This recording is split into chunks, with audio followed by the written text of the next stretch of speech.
Beautiful Starkville, Mississippi. You are watching the SEC on ESPN.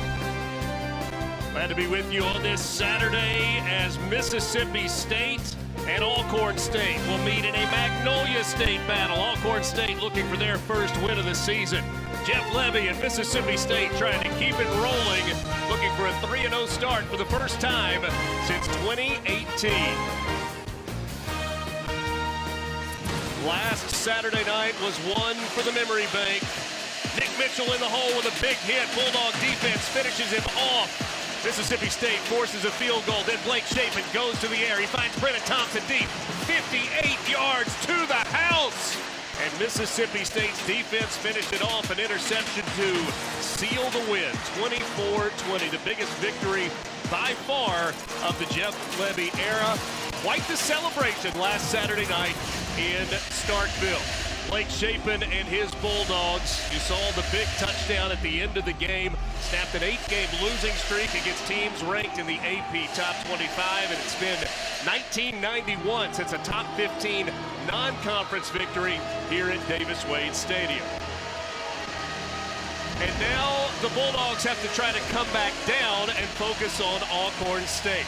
Alongside two-time All-American at UCLA, Charles Arbuckle, and the birthday boy, I'm Richard Cross. Thanks for being with us on this Saturday. What a win last week for Mississippi State. Foundational wins are hard to come by. It takes a lot of effort, emotional effort, everything. And I think these guys understand that now. By being able to do that, that's such a hard thing to do. And tonight, the opponent for Jeff Levy's Bulldogs is Alcorn State.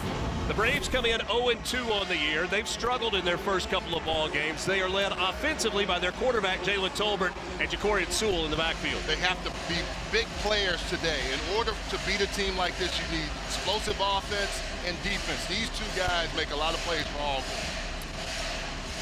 For the 18th consecutive game, Mississippi State will start with the football. Alcorn won the toss. They deferred to the second half, and so Mississippi State will receive. Maybe not quite the crowd they had last Saturday night, but the students are packed in and they are ready to go. Bells are ringing on this Saturday in Starkville.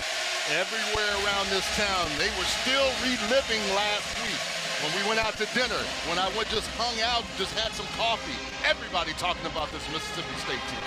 Bulldogs will watch that one sail into the end zone, and the Dogs will start offensively from their own 25-yard line. Blake Shapen leads his team out. Played only 4 games a year ago before being sidelined by an injury. He was the MVP of the Big 12 championship game back in 2021. Spent 3 years at Baylor, 4 years again. The shoulder injury knocked him out for the rest of the way last season. Shapen decided he was coming back for one more year. And last week, 3 touchdown passes against Arizona State, all of them over 45 yards. Devon Booth off the right hip of Blake Shapen, 68% on the year, 4 touchdowns, just 1 interception. Wants to start out through the air, takes a hit as he lets it go, and he overshoots Brennan Thompson, his intended receiver. That is not easy to do. He's the fastest man on this team, and we think the fastest man in college football. He may lay claim to that. I think the real key was the pressure coming in doesn't allow Shapen to sit in the pocket like he normally can. You're going to see it coming late, right there. Can't follow through.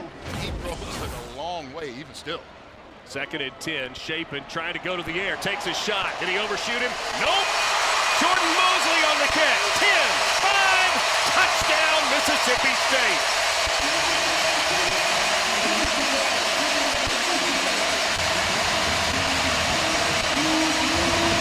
Two plays, 75 yards, and it did not take long. Mississippi State has scored on its opening possession now in all 3 games this year. Explosive plays are what they love, and they dial them up, and they did it twice. The second time was the charm. Ethan Pulliam on to try the extra point, the redshirt sophomore from right here in Starkville, Starkville High School. Left footer bangs it through. I beg your pardon, Kyle Ferry. Ethan Pulliam is the punter. Kyle Ferry bangs it through with the left foot, and he's now made 36 consecutive extra points.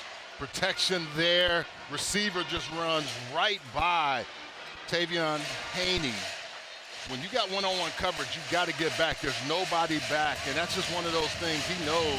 Blake Shapen said, hey, my offseason when I didn't get the chance to play, I worked on everything, and those guys had the celebration already ready to go. He said, but I had to learn how to also avoid things and make sure I get it out to my receiver. He got it to a weapon right there. All 5 of Blake Shapen's touchdown passes this year have gone for 45 yards or more. That a 75-yard touchdown reception for Jordan Mosley. 2 plays, 17 seconds. It was really good to sit down and talk to Jeff Levy yesterday about his program and just the win they were able to do last week. But it's also one of those, do you have a hangover? And I'd say no. You come out and you do that. These guys attacked right away. Reggie Davis and Tylen Citizen, the deep men for Alcorn State. It's Davis that's going to bring it out. He gets to the 15, and he is upended at the 16-yard line. What a hit by Jabrias Stewart. Richard, when you learn how to win big games, and then you come back and play an opponent you should dominate, you play to your level. And even on special teams, look at this. 36 coming free. Whoa! Get those shoulders down. Terry Tate style and take them down. Y'all, if you don't know who Terry Tate is, you go look offensive linebacker. Yeah, you know. So if there was any concern about Mississippi State coming out flat, forget about it. 2 plays, a 75-yard touchdown, and then a big hit by Stewart on special teams. Here's Jalen Tolbert and the offense for Alcorn State. The Braves out of Lorman, Mississippi. Slack team, and it's on the ground to start things off. Jacorian Sewell, he's got a couple, and then runs into a wall of maroon jerseys. Coleman Hutzler told us, though, this is a big offensive line, and Jalen Tolbert is the guy that gets behind him. 350 yards, 1 touchdown, has not been intercepted this season, or at least in the last game it was not. Jalen Tolbert, a transfer from Howard, wants to make plays with his arm. Even if he gets outside the pocket, he is still looking to throw the ball down the field. He goes to the air here, complete on the slant, out across the 25-yard line. That's Omarion Blakes out of Shaw, Mississippi on the catch. They've got a couple of weapons on the outside. Jarvis Rush is one guy. Nico Sandifer, Omarion Blakes. They've got a few guys that can make plays, and they'll go with a big lineup and try to run the football. They'll bring on 9 offensive linemen and try to run through you, and that's what they're doing right here. Big number 51, Landon Sewell, comes in as an extra offensive lineman. 3rd and less than a yard for Alcorn State, and now they'll have all 11 in the box. Full house backfield, don't see it very often.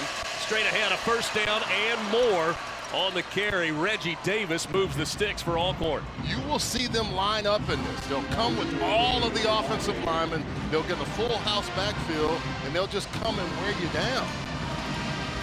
I mean, that's what they want to do. They want to hit you till your mouthpiece comes out. Look, big on big. Big guys just bowing their neck and trying to get under you.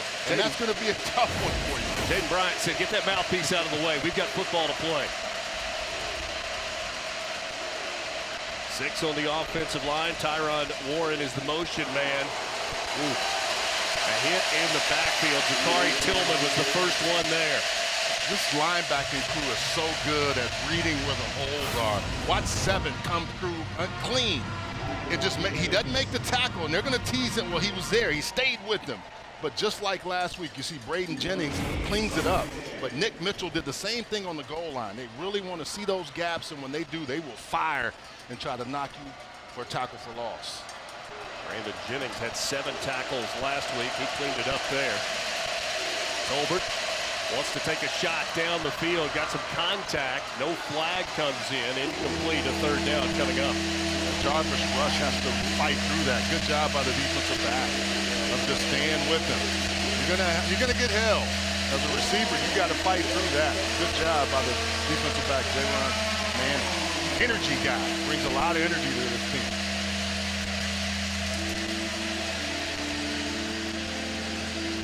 Reggie Davis in the backfield with Tolbert. Jarvis Rush and Omarion Blakes lined up at the top of your screen. Blakes in the slot. Play clock at 5. To the air and nobody home. Is in the neighborhood of Blakes. Looked like Tolbert was looking for an out cut. Blakes broke to the inside. There is a flag down back at the line of scrimmage. Yeah, that Northwestern State, they were not on the same page last week against Alabama A&M. Much better. Struggling to score points consistently.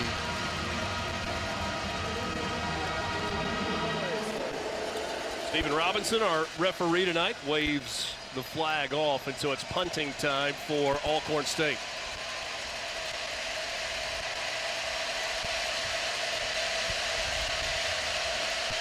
This Alcorn State team came in recognizing that there was a physical mismatch, but that did not change the way they prepared this week.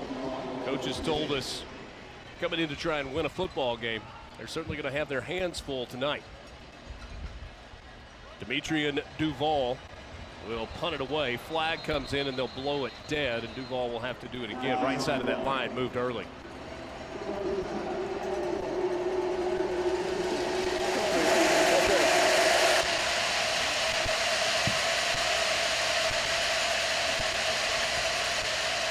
We'll move it 5 yards back.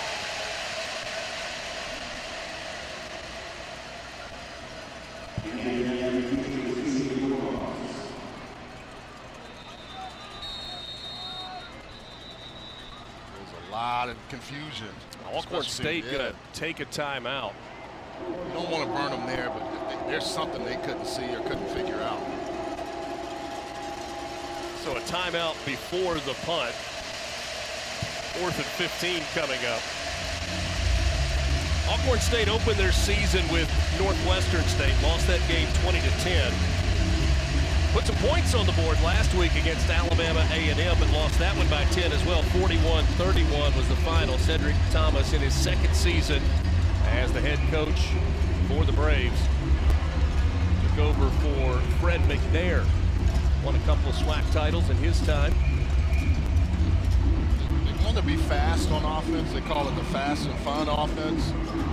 Northwestern State, they had a lot of drops. They just didn't look in rhythm. They looked a lot better against Alabama A&M from an offensive standpoint. Anthony Evans III is the return man. He stands at his own 30-yard line. This one's returnable. Evans up the middle of the field, trying to get to the outside. He's across midfield. Evans to the 40, still on his feet. Finally wrestled down across the 30-yard line. Game tackle there by Alcorn State, but a big return for Anthony Evans.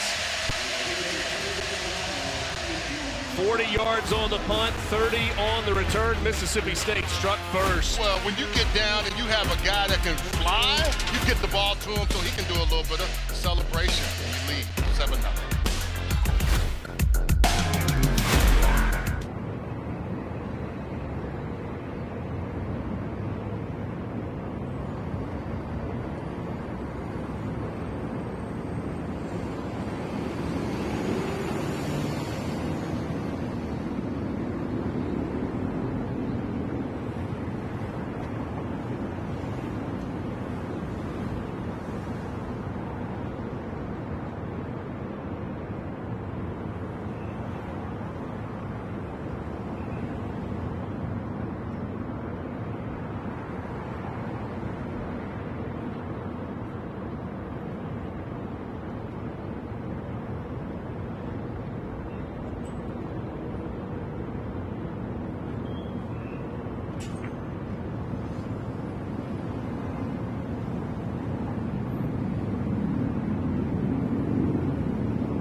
coming into today's game. Blake Shapen had a touchdown pass in 17 straight, make it 18. Rocco Beck leads the country, 21 coming into today. He's got a touchdown pass against Iowa State, or against Arkansas State. So it's 22 in a row for him.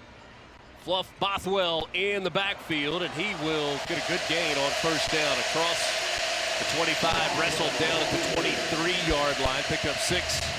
Gonna go a little fast here. Got the defense on the ropes. Don't let them suck. Bothwell, the South Alabama transfer. They give it to him again, this time off left tackle. He'll go across the 20 and got to pick up a first down for the Bulldogs. Richard, that was the one thing they talked about yesterday as a staff. We have to run the football better. If you ever look at any of Jeff Lebby's offenses when he has been an offensive coordinator or a play caller, they want to run the football. Said the running game is a work in progress. It's an area we have got to get better. And that's a look ahead to the remaining schedule.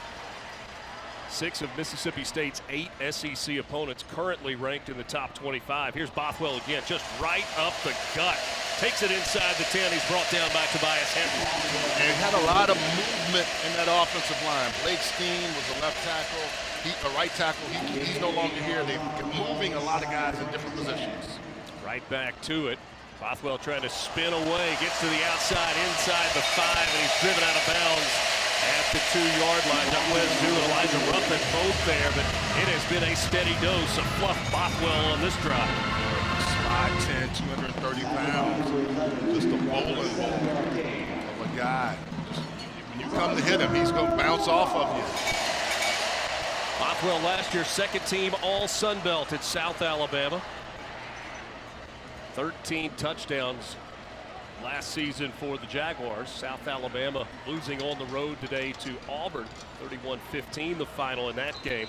They give it to Bothwell. A flag comes in and it's blown dead. And so that will negate what would have been a touchdown. It was weird because they started slow. First down. And then when they went up to the line, you still have to pause a little bit, and they weren't synced. As I was saying today, Javen James is starting at right tackle. Timothy Lewis is starting at the left tackle. The interior of the offensive line has been pretty consistent without any injuries, but on the outside, that's where you've seen some changes. 3 different tackle combinations in the first 3 games for Mississippi State. Albert Reese last week was at right tackle. He earned co-SEC Offensive Lineman of the Week. A toss to Brennan Thompson, trying to get the corner into the end zone, but a flag comes in behind the play. It's going to be on Sam West, 87 on the edge, the tight end.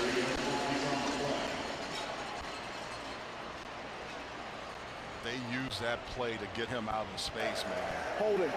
Offense, number 87. 10-yard holding. First down. I hate to call out my brethren, but I could see it from up here, and I knew at the point of attack he had it and let it go. Watch 87 here. You have so much speed with Brennan Thompson coming around, and you can see 87 on your screen there. And once he disengages, you got to let him go. Sam West held on a little too long to transfer from Indiana. Got a couple of flags come in, so Mississippi State now going the wrong direction back at the 17-yard line after the 10-yard penalty. Empty set here for Blake Shapen. A change in play call from the sideline.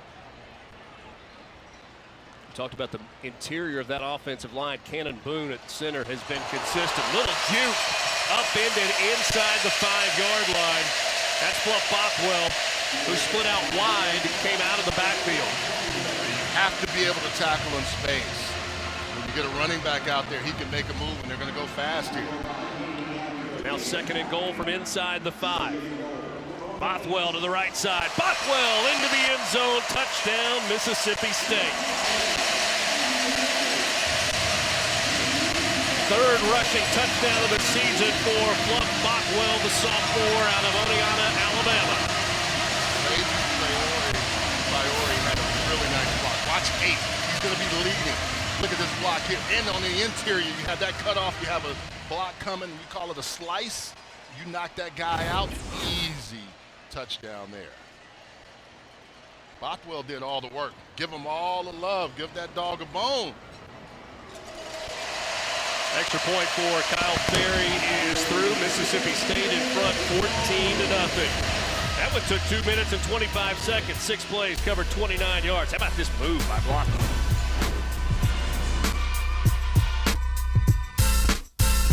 24 into the end zone. Bulldogs in front by a couple of scores.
(14-0) Mississippi State in front. A frenzied start in this ball game, and so we had to delay getting to the third member of our broadcast crew, Stephanie Odie, on the field with more on the Bulldogs. Steph?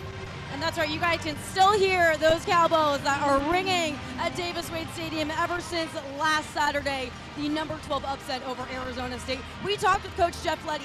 He told us that was a must-win win. It was tough to admit, but this is the first time they've really felt life at this program since the passing of Coach Mike Leach. And this is something that the team wanted to signal to the rest of the SEC. Not just the SEC, but the country, that the Mississippi State Bulldogs are back. Certainly a fast start to this season for Mississippi State, trying to get to 3-0 for the first time since 2018 to begin a year. And Jeff Leddy said that's, in advance of that game, it was nothing I ever would say publicly.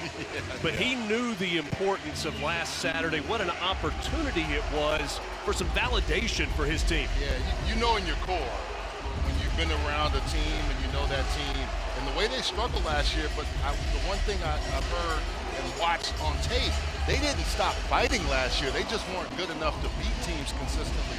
They went out on defense, got some guys, and on offense, and now they're a much different Mississippi State ball club. More than 60 new players on this roster.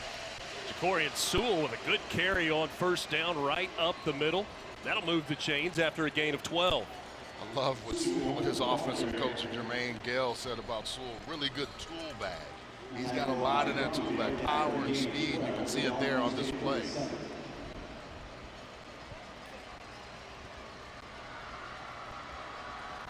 Mississippi State did not allow a touchdown in the first half last week. Here's a shot down the far side. Got an open man, and it's picked off. Diego Brumfield grabbed it off the face mask of the intended receiver. Jarvis Rush had a chance maybe for a touchdown. Couldn't haul it in. Brumfield gets the interception. Helmet came off. Flags went flying. Tolbert can't throw it much better than that. He can't. He had a lot of drops in that Northwestern State game, but Brumfield with a huge huge play last week of the game-saving touchdown tackle. Yes. And then that the goal line stands. But right here, you got to catch that football. Jarvis Rush is reaching back and not giving himself the best chance, and Brumfield just says, okay, let me have it. The flag comes when his helmet is off. He can't look after that, or the face mask call. And that's why they stop play at that point once his helmet is off his head. But that's just a double whammy there. That was actually something that was significant at the end of the first half last week. Mississippi State had a player whose helmet came off but continued to play on the defensive side. Ended up being an unsportsmanlike conduct penalty. Got Arizona State into field goal range, and they got on the board after being down 17-0. So we've seen the whole helmet off in Starkville thing in the last couple of weeks. But I'll tell you, if you go back and watch his play was huge because he was on the edge, came back, and then now the big interception off of Jarvis Rush, which should have been a big play for Alcorn. We have seen it both through the air and on the ground. Here's Anthony Evans. Slams on the brakes after crossing midfield. He's shoved out of bounds at the 47-yard line. How about another chunk play for Mississippi State? When you have all the speed, you have Camario Taylor in the game, one of their young guys. They have packages for him, and they use him as a decoy. And Evans comes around the edge and has a wall of blockers.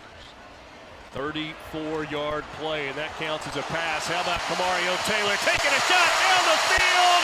A touchdown! The freshman from Macon, Mississippi into the ball game. That is his first passing touchdown. That's what he's going to remember. Yes, he is. And they really like what he has as a young player. Came here to every home game as a senior in high school. And this young man is going to be pretty special when he gets his opportunity. Jeff Levy told us yesterday, as we asked, what's the plan for Camario Taylor? He said, you're going to see him. There's some packages. He's in those last two plays. He didn't tell us that he was going to drop a 46-yard touchdown pass, though. Well, we asked him, does he like being in that situation? He said, yeah, because it keeps him into the game. It keeps him focused. And that was a really nice job of play calling. Well, if Mississippi State, you have to have sudden change. So you get this with Brumfield, comes off and just makes a nice play there. And then Camario Taylor with the dagger. You get down the field, Brennan Thompson again with a big play.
An explosive first quarter for Mississippi State. They played less than 7 minutes. Bulldogs have put 3 touchdowns on the board, aided by 1 turnover. Jeff Levy's ball club. No signs of a hangover from last week's big win against Arizona State. Kick taken at the 5. Nico Sandifer, the return man for Alcorn State. And he's going to get it just across the 25-yard line. This is what I love, Richard, about sudden change offense. The first play, Kamario Taylor goes over, so he's in the play, but he's not there. Long reverse, big play, and then you come right back. Similar play, give him the ball, and then he's able to throw it because they are all off. Even though those defenders are there, you got Brennan Thompson, who's one of the fastest guys in college football, and you got a guy that can sling it down to him. I love what Jeff Levy and his offensive staff did there. 2 plays that built off of each other and allowed 2 huge explosives. 21 zip, Bulldogs in front. 7:53 to go, opening quarter. Jalen Tolbert threw one about as well as you can throw it, trying to hook up with Jarvis Rush, who could not hang on, resulted in an interception on the last drive. Proof that not all interceptions are created equally. And you bring up a good point. When you watch this team, Alcorn, they have just not been able to kind of stay out of their own way at certain times. The first game, you saw a lot of drops and a lot of things like we saw in that, interceptions. But Jalen Tolbert played a lot better last week, and you thought it would carry over to this game. One of the things we'll keep an eye on for Mississippi State is rushing defense. That's an area where they know they have got to be better. Last week, Arizona State, 251 rushing yards. Tolbert looking to make something happen with his feet, and there's not much room there. Now, in fairness, that 251 yards came on 51 rush attempts in that ball game. Well, and they went a lot of 11 and 12 personnel in the second half. 2 tight ends and just doing duo and just running the football. And that's one thing that, you know, Coleman Hutzler said, we've got to be better, because we put that on tape. You got to own it, right? The eye in the sky doesn't lie. A year ago, Mississippi State gave up 200 or more rushing yards 6 times. Texas went for 198. UMass went for 199. Tolbert flush, still looking downfield, lets it fly. He's got a receiver, and it's incomplete. Tyron Warren couldn't hang on, and he was shoved out of bounds. Not sure it would have counted even if he had hauled it in, and that brings up 4th down. Yeah, that defense is just really gets to the football. And as a receiver, you know you're going to get hit. You might as well catch it. But they converged on him. This is the one thing that Mississippi State does a good job. Their guys get there fast. Javen Williams was one of the key guys there knocking that ball out. And over the top, Tanner Johnson as well. Anthony Evans III is the return man for Mississippi State.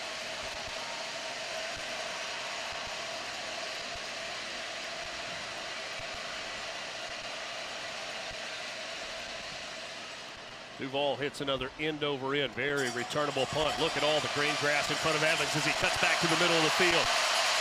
Trying to get to the sideline and get a block. And he is run out of bounds at about the 30, maybe the 29-yard line. That's twice Evans has flipped the field with a punt return. They've been able to do it. You don't want to kick the hand because he is finding ways to make big plays. But you talk about the ability to strike quickly, right away. Blake Shapen's second play, Jordan Mosley with the huge catch and score. And then a nice play by Boswell, who just had that whole drive. And then Kamario Taylor, who we expected to see, but we didn't know we were going to see this. Brennan Thompson said, hey, you want some of this? I'll give you some of this fast so you can give me that ball. 2 punt returns for Anthony Evans for a total of 84 yards. And Mississippi State in business again. Start the drive inside the 30. That pass is complete. That's the tight end, Max Reese. Transfer from Eastern Michigan. Richard, when you have 30 yards before anybody gets to you, it makes it a lot easier for you to just take off. Shapen hands it off. A burst up the middle for Devon Booth. Bulldogs inside the 10 once again. They'll spot it at the 6-yard line. This offensive line is just leaning on this defense. Who's been on the field the whole first quarter. Gain of 16 on the carry that time for Booth. This time it's Shapen keeping it himself, and he'll take it into the end zone. Touchdown for the Bulldogs quarterback. One of the keys is you have to stay and have contained. Shapen knew he had that edge because he had been watching it. The end to that side kept collapsing, and finally he called his number. One thing he said he's going to do different this year, make sure when he has to get down, he has to get down. But if he needs to run it in, and you can see Coach asking him, because he got up a little gingerly just to make sure he's okay. You don't want your starter to get in any harm's way. 4 touchdowns for Mississippi State in the first 10 minutes. 3 plays, 27 yards, 58 seconds, capped off by a 6-yard touchdown run from Shapen. This was the play before. Right there, double team on the edge, and you can see they come off, climb to the next level, so Davin Booth is able to find it. Now watch the end, coming down hard. Look, that's an easy one. That's like giving candy to a baby. Right there at the very end, did he bump knees? I'm not sure, but Coach asked him, hey, you okay? You got to make sure you're good. He said, no, Coach, I'm fine. I'm fine. Almost looked like as he was walking off, he like stepped on a teammate's foot, kind of turned it a little bit, but all good for Blake Shapen. You got to contain edge when you're playing a team like Mississippi State, but that run before set everything up, and then that just made it easy for Blake Shapen. 4 touchdown drives for Mississippi State, a combined 13 plays. 75, 29, 76, and 27 yards on the scoring drive. 28 points scored in 4 minutes and 14 seconds time of possession.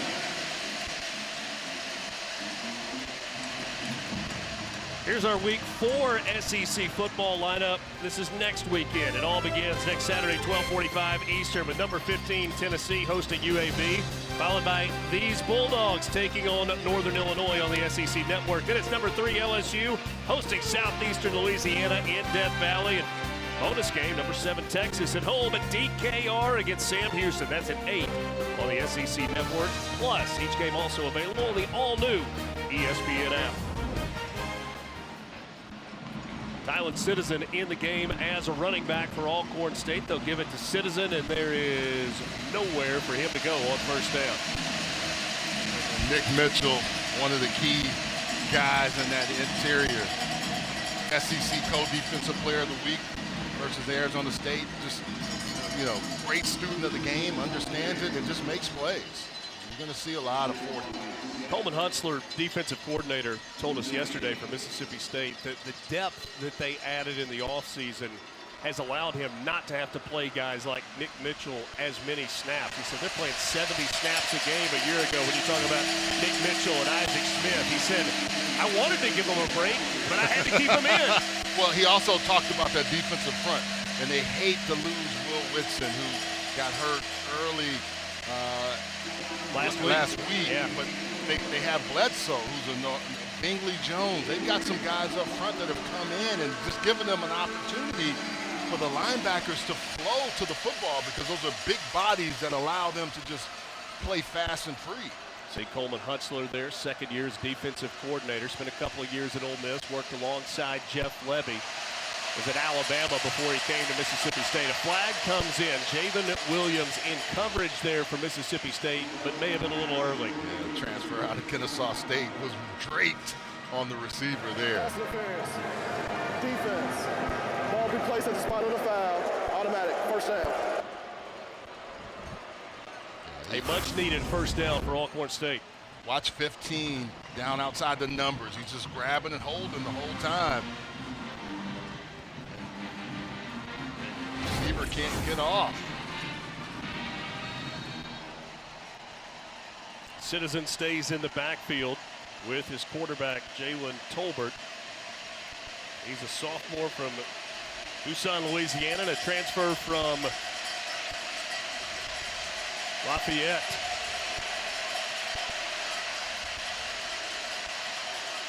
Give is to Citizen, trying to find room, and there's just not much there. Stacked at the 30-yard line and then driven back. I mean, look at how many defenders are there. And that's just shows you what execution and film study looks like. They're able to fly to the football because they don't let the linemen move, and then they just flow and field. It's 5 or 6 defenders right there waiting for the ball carrier.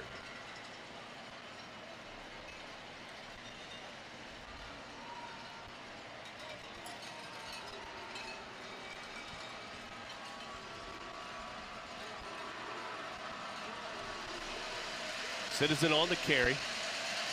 Picks his way for 4, maybe 3. It's going to bring up 3rd down and 6 for the Braves.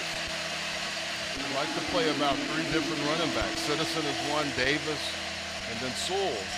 Sewell just came back into the ballgame. I should correct myself. Citizen did not transfer from Lafayette, but rather the University of Louisiana at Lafayette. I didn't see the UL on there. I was like, okay, I'm not sure. A lot of different ways to pronounce that one. 3rd and 6. Tolbert to the air. He's got a man. That's a completion and a 1st down. Elijah Griffin hauls it in. The senior from St. Louis, transferred into Alcorn State from Garden City Community College. Said he's been practicing really well. They expected him to show up today. It's a really nice throw by Tolbert. When he has time, he can complete those. You saw the one to rush. That should have been a big play. Right there, just finding your guy on that quick slant, hitting him nice and easy. Got to get some momentum against this defense because the defense knows they can just come off. If you can't run the football, you become one-dimensional, and Mississippi State knows that. Alcorn State before this drive was 0 of 2 on 3rd down. They've converted a couple here, 1 by penalty and 1 through the air. Flag comes in on the play after the burst that would be enough for a first down. Offside. Defense, number 44, lined up in the neutral zone.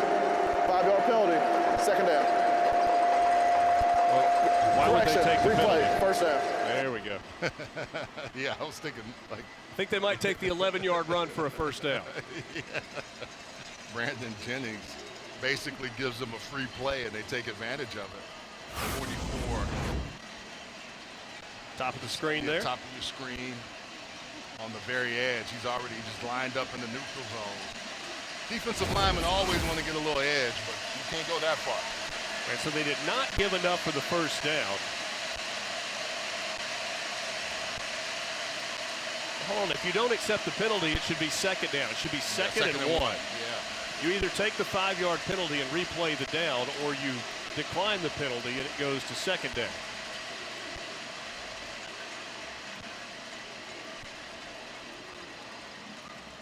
Even though the yard markers on the field are still showing 1st down, it should be 2nd down.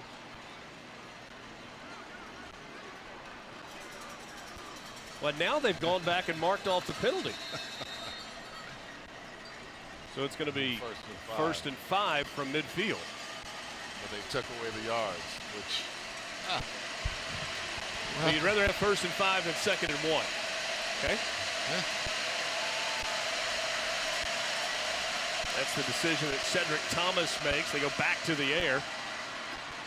And now it's going to be 2nd and 1 from just shy of the 45-yard line. It's almost like we've been here before. Yeah, this is deja vu all over again. Cole Williams with a nice catch. But again, we were here before and we're back at the same place. Coming up on a minute to play in this opening quarter that has been dominated by Mississippi State. By far the best offensive drive of Alcorn in the game. There is a 1st down on a short run for DeCorian and Sewell. DJ Reed on the tackle. Coleman Hustler said it too. He was like, hey, they have some big dudes up front. They are big, but they can't always move effectively. And he said, we're not going to just stand there and let them hit us. We're going to move and come off and do the things that we do. And this defensive line has done a pretty good job. That's the one thing they want to improve on, though. Run game. That's going to be something that they focus on, especially heading in against this game, Northern Illinois, and then Tennessee. 3rd 1st down of the drive for Alcorn State.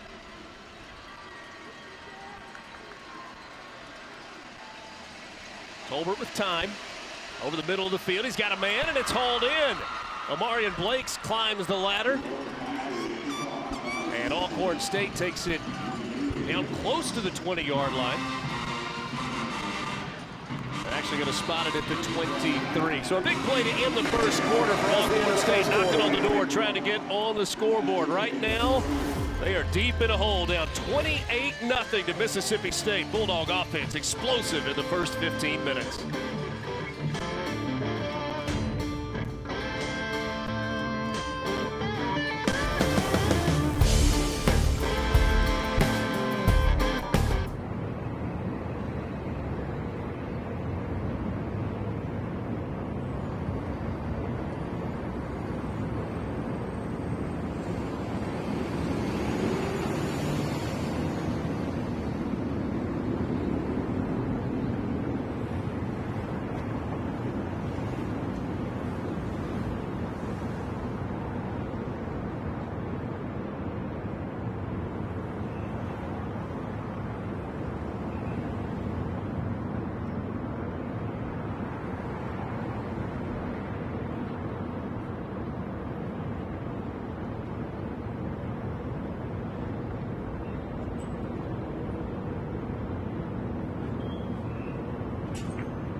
Coach, you got some momentum coming in down here. You also talked a lot about wanting to make plays on this big of a stage for your guys. What do you need to finish this one out?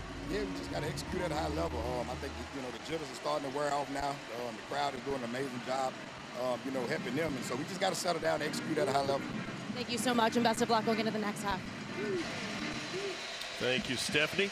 Cedric Thomas looking for his team to try and finish this off and capitalize. That was the 9th play of the drive, 55 yards, and closing in on 6 minutes, eating off the clock on this drive for Alcorn State. Corian Sewell in the backfield. You see Coach Thomas in his 2nd season as the head man at Alcorn State.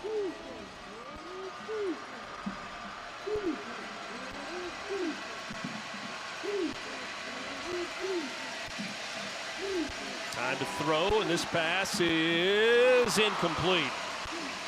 Receiver may have gone out of bounds. Saw a couple of hats come off by officials. And that's one, as a receiver, you fight to stay in bounds.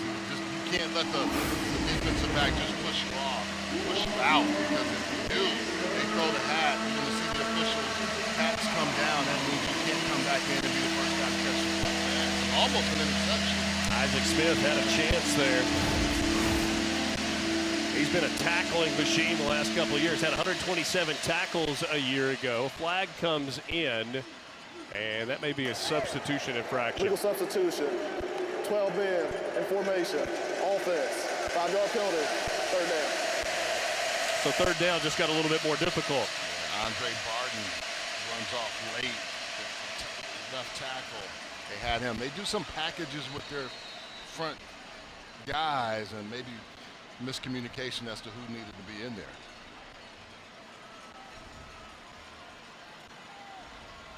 Third and 12. Alcorn State's got to take this across the 13-yard line. Tolbert had a lane to run, decided to dump it off instead. Sewell on the reception. Darian Gillette on the tackle for Mississippi State, and a fourth down coming up as the field goal team will come on for Alcorn State. Tolbert always looks to pass the football, and he tried to get rid of it. Sewell catches it, but they converge on him really quickly. Brandon Wilcox is the kicker. This is a 37-yard attempt.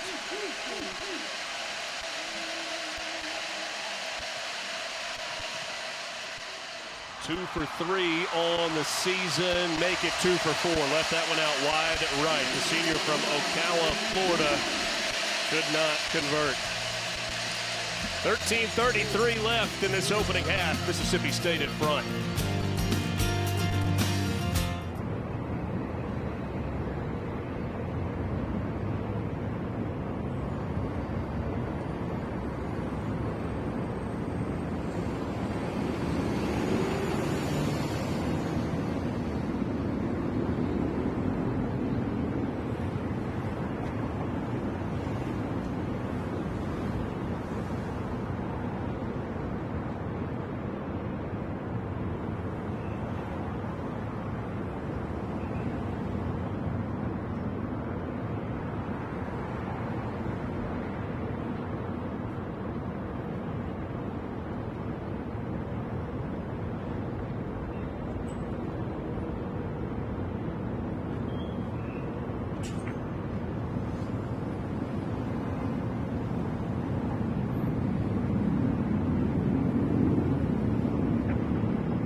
Pretty good first quarter for Mississippi State. They ran 13 offensive plays, racked up 222 yards and 4 touchdowns. And remember, 84 yards in punt returns as well. 31.7% of your plays were touchdowns. Good math. Yeah. That's that UCLA education coming in strong. We don't play football anymore, so at least we got to be smart. I didn't say that out loud, but I said it out loud. I'm afraid you said it out loud, my friend. Fluff Bothwell on the carry there. Picked up 6 on first down. Yeah. This drive starting from the 20 for Mississippi State. A little bit of a tempo edge right here to kind of get that defensive line off kilter. Bothwell just takes advantage of it, and that's the one thing they want to do. Run the football, get that first down, and keep things moving. Tobias Hinton on the tackle, made his first start tonight. Only a 3-down lineman front. Chapin fakes it, now pressure. He goes down hard. It's incomplete, went low there. Applying the pressure that time was Cedric Roberts. He came untouched. He got there quick because at first it looked like Blake had some time, and then watch 8 flash. Seydou Traore was supposed to be there, but he couldn't get over. So 8 on 8 crime wasn't good right there.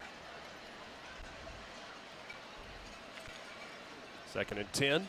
Bothwell on the ground straight ahead. He was a shoestring tackle away from turning that into a big one. Cedric Roberts making the play there as well. He had 7 tackles last week.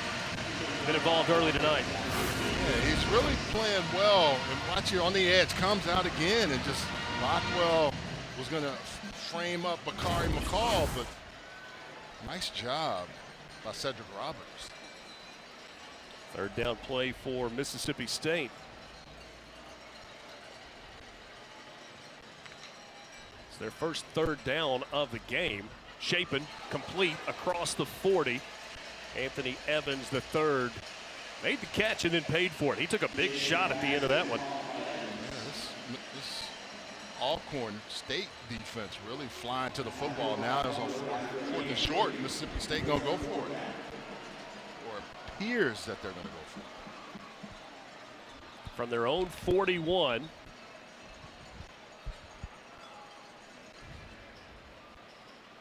Jeff Levy kind of gave the hand signal when they didn't jump. Everybody sit still.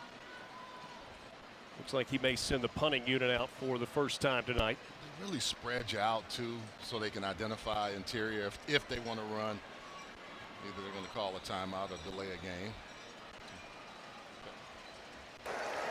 First charge timeout, Mississippi State.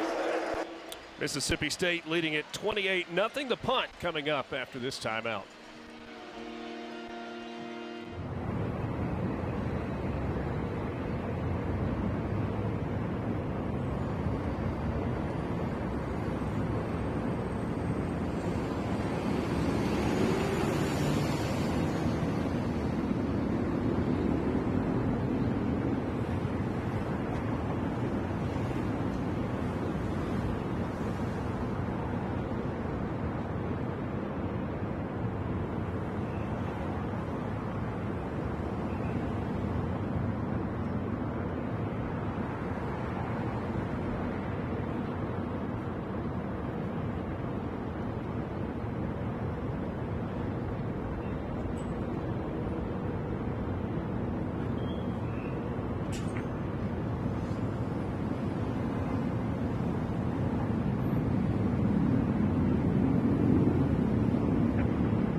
(28-0) Mississippi State in front of Alcorn State. Let's go downstairs and check in with Stephanie. And you can see Coach Levy has continuously put confidence in his team after the struggles of last year, after the massive win that brought the program back. He said it's just another Monday, the biggest Monday that they've had, just given the stakes. But he said you got to keep the emotions in check. That's something we saw in Blake as well right after that game. He said emotions were high, but you could tell in the tone of his voice. It was a pretty relaxed sense, but this is something that they have to do to manage the game, and they have a lot of momentum, but he's continuously keeping them in check. I bet the Frosted Place tasted a little bit better this past Monday morning. Yeah, I bet you they did. Had to. Our offense is back on the field for Mississippi State from their own 41, a 4th down play, and not yet a timeout taken by Alcorn State. Second charge timeout, Alcorn State. This will be a 30-second timeout.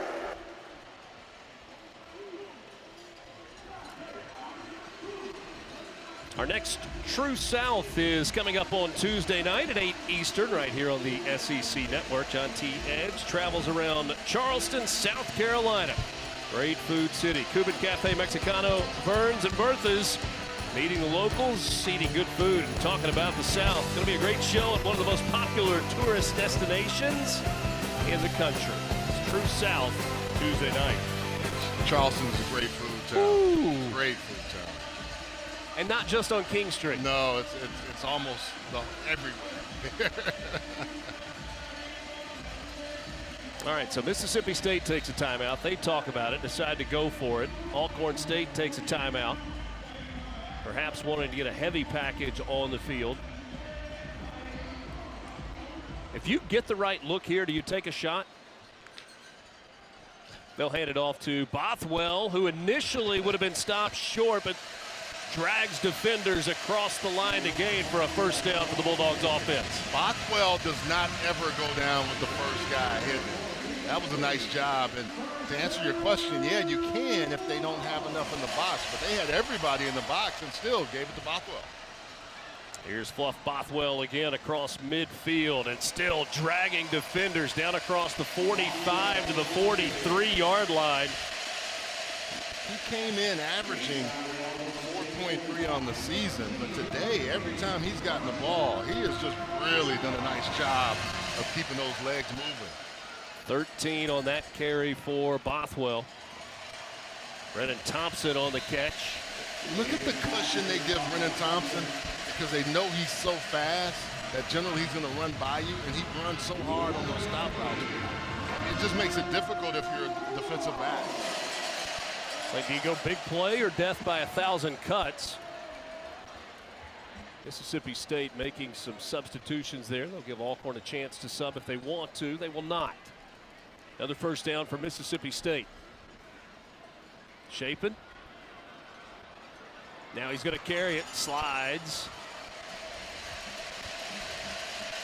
He's safe at the 32. Well, that's one thing he wanted to improve on, he said, when he was not there. I think he hit his knee or bumped something when he went to the end zone the last time. Nothing major, but just enough where you can see him when he's walking back. He said he's going to protect himself better this year and make sure he gets through stays healthy.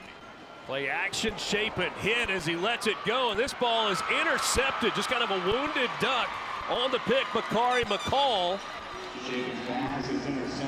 And Blake Chapin took a monster shot from Cedric Roberts, who's made some big plays for this Alcorn State defense here in the second quarter. Yeah, Cedric Roberts has just said, okay, look, I'm going to be a one-man wrecking crew. If you're not going to block me, I'm going to make sure I get in there. And that gave Bakari McCall every opportunity to get that ball just sitting in the air. Watch 8 again. He's going to flash. Comes late on the delayed blitz, and they're not picking him up. That's something you're going to have to solve. But then what happens is Chapin can't drive that ball down the field, and Bakari McCall is there to intercept it. They found a little chink in the armor, and that's the one thing with Cedric Roberts. He does a nice job of disguising that he's going to cover and then comes late. Good first down run, but the ball came out, and it is still loose. Who's got it? Recovered by Mississippi State. So the Bulldogs turn it over, but they get it right back. Nick Mitchell with the nose to the ball. He came up with it. Whenever you get any kind of momentum, you got to take advantage of it. Sewell out front, running the ball well. Nice job of the tackle by Javen Williams of knocking that ball out 15, and then Nick Mitchell with the big recovery. Watch 15 come up, and he's going to put a hat on a hat. Boom, ball comes out, and you also have someone coming from behind as well. But that is what you have to do. So if you're getting hit, you got to make sure you maintain ball security. So Citizen couldn't hang on there. Nick Mitchell comes up with the fumble recovery, so he gets to ring the big bell on the sideline. Devon Booth back into the game. We've seen a lot of Bothwell. This time, though, it's Thompson on the carry. Oh, check that. Evans on the carry. Tackled by Ricardo Butler. They like to get, and Levy likes to get a lot of his guys. Yeah, look, you get a turnover, you get the bell, you get the ring it. Gain of 7, 2nd and 3. Chapin on the quarterback keeper. Takes a big shot, kind of delivers the shot to Brent Barnes. He had to work on just making sure he doesn't do that, but right there he said, I have no choice. They do a lot with jet sweeps and the motions and getting guys involved, and it really, your defense has to really stay on point. Chapin, little sidearm delivery. That one is complete to Max Reese at the 20-yard line. That's going to be a loss on the play. Tight end group, a few transfers. Max Reese from Eastern Michigan. Loss of 4 on the play. 2nd and 14 here for Mississippi State. Bulldogs with touchdowns on their first 4 possessions of the game.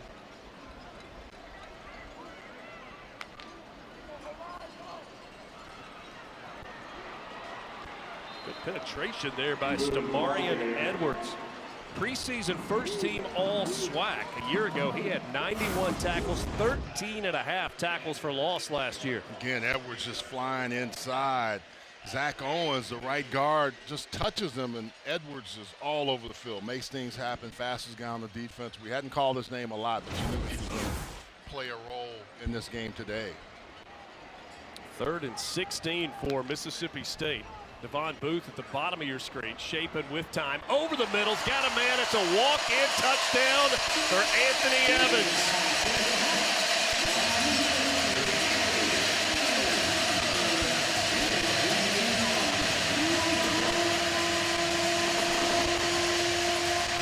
There was a lot of confusion in that secondary even before the play began, and the crossing routes will get you every time. No pressure, and Chapin just says, okay, I'm going to get it to you. But before that, the defensive backs were pushing each other on where they needed to go. There was a lot of confusion on that particular play, but nice job by Anthony Evans. So Anthony Evans' head kind of swivels and left and back to the right. It's like, where is everybody? Well, when you have confusion, Blake Chapin will pick you apart. Anthony Evans running in the middle screen right there, the crossing. I'm going to take it in for 6 because we're scoring today. We're scoring today, y'all.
Starkville, Mississippi. It has been all Bulldogs so far.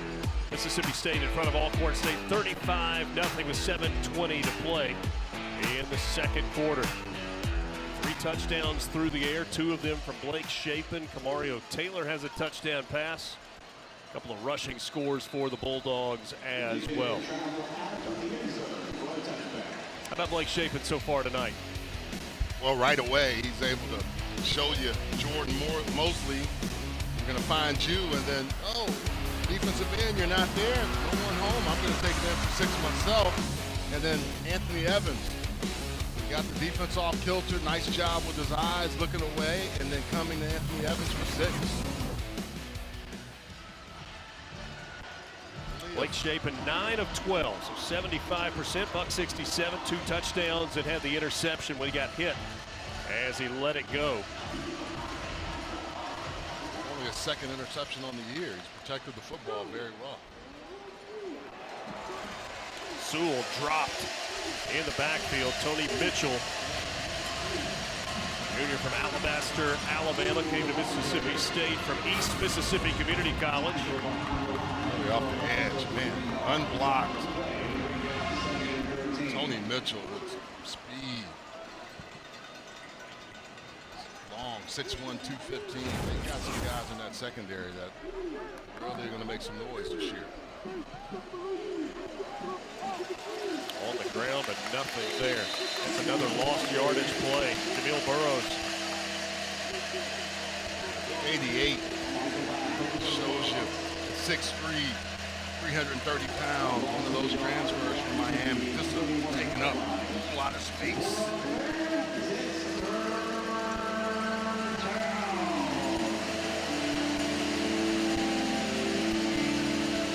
Got to take this one out across the 35-yard line. Tolbert under pressure, hit as he lets it go. Is it a fumble or an incomplete pass? Right now, Mississippi State's got it. No signal yet. That's Nave Sanders with the football. Referee Stephen Robinson and some of his crewmates discussing this one.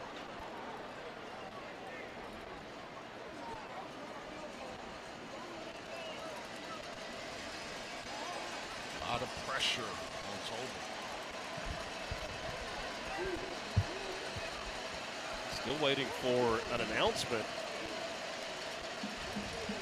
We'll get another look at this in just a moment. The ruling on the field is an incomplete pass. Intentional grounding. Offense, number 11. There was no eligible receiver in the area. Ball be placed at the spot of the foul. Loss of down. 4th down. Interested to see this one again. Pressure on Tolbert. Yeah, a lot of pressure there. It looks like he does flip the ball out. But they're saying there's no one there. Right as he's going down, he throws it, goes right into the ground. Sometimes I'll give the quarterback the benefit of the doubt if he's getting hit. Yeah. But there was nobody in the area. And I thought they were going to get him for not getting it past the line of scrimmage also, but nonetheless.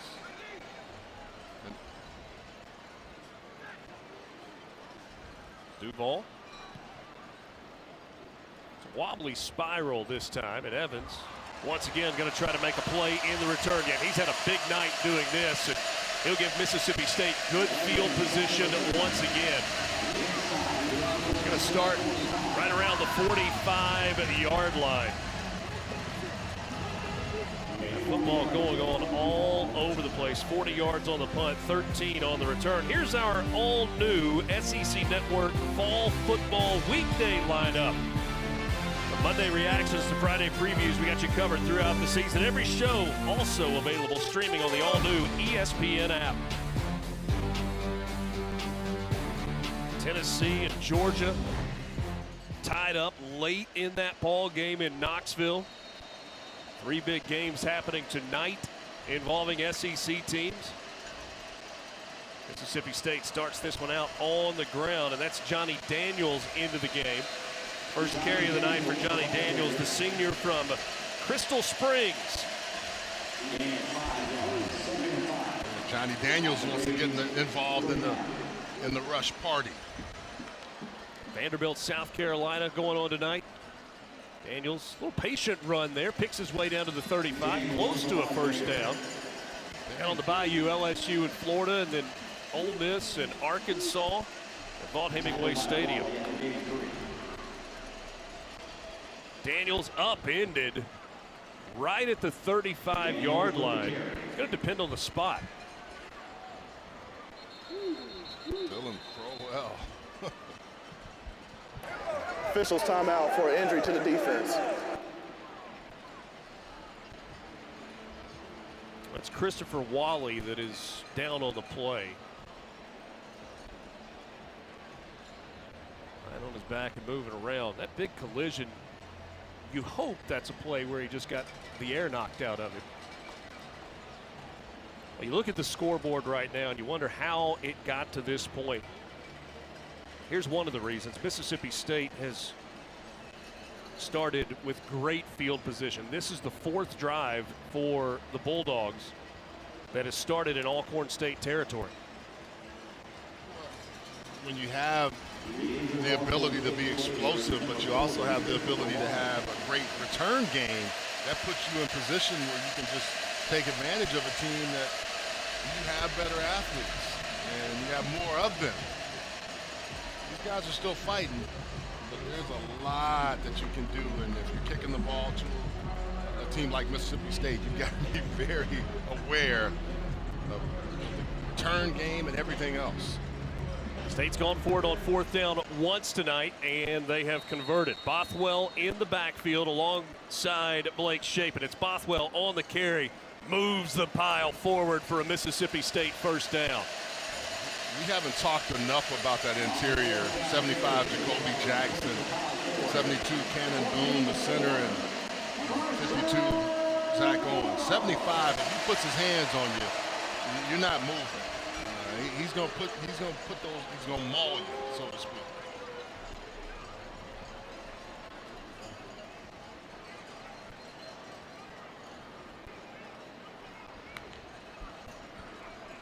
Shapen, pump fake, lets it fly.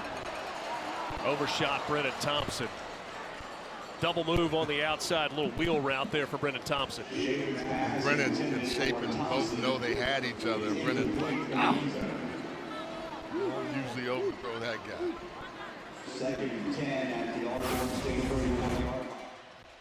He's coming out fast and furious, and that out and up just gets the defensive back. Ricardo Butler couldn't quite get it to him. Second and 10. Shapen unloads quickly this time. That's San Francisco McGee on the catch. He's down to the 25-yard line.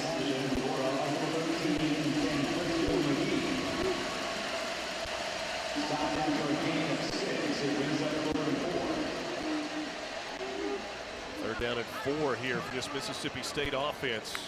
4 minutes until halftime. Bothwell on the ground. He's got it to the outside. Bothwell to the 10, to the 5, into the end zone for a Mississippi State touchdown.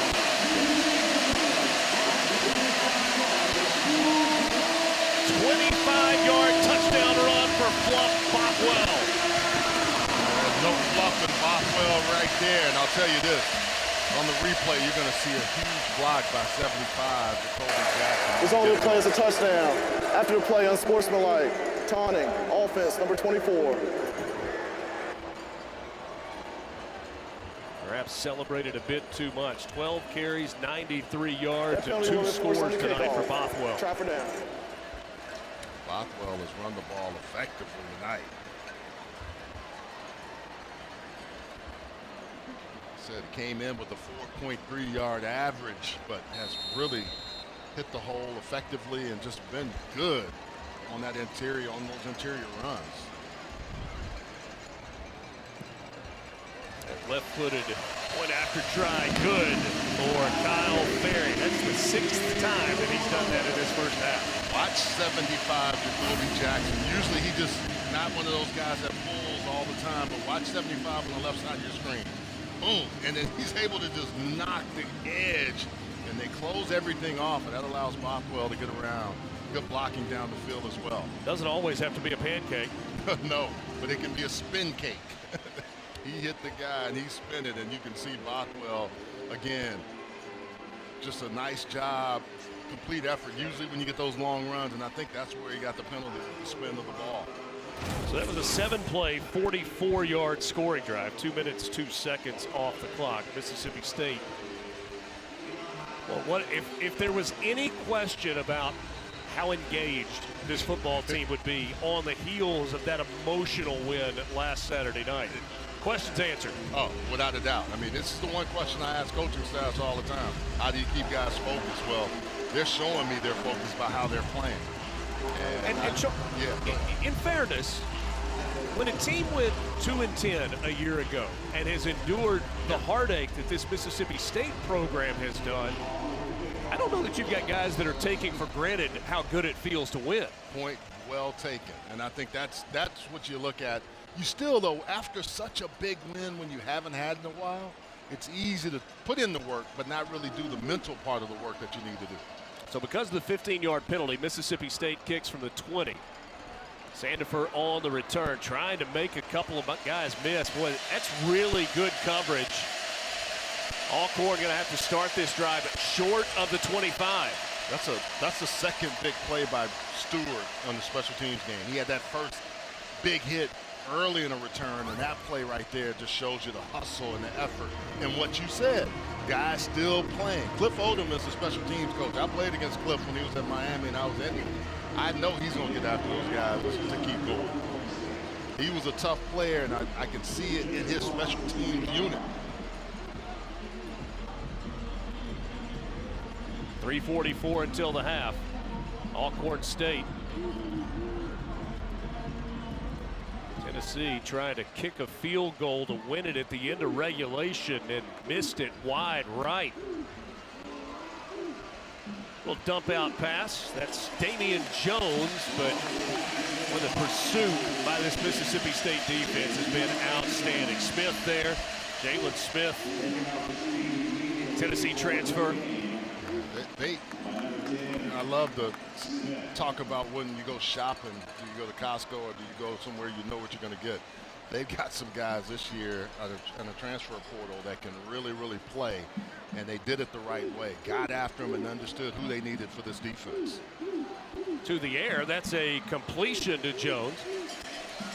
Because you hear so often, the game has changed and this and that, but you just got to figure out. I mean, when you have Mike McIntyre in your staff, you have Paul Rhodes, you've got a lot of other guys that are around this program that understand what it looks like. That's what you want to do if you're Mississippi State.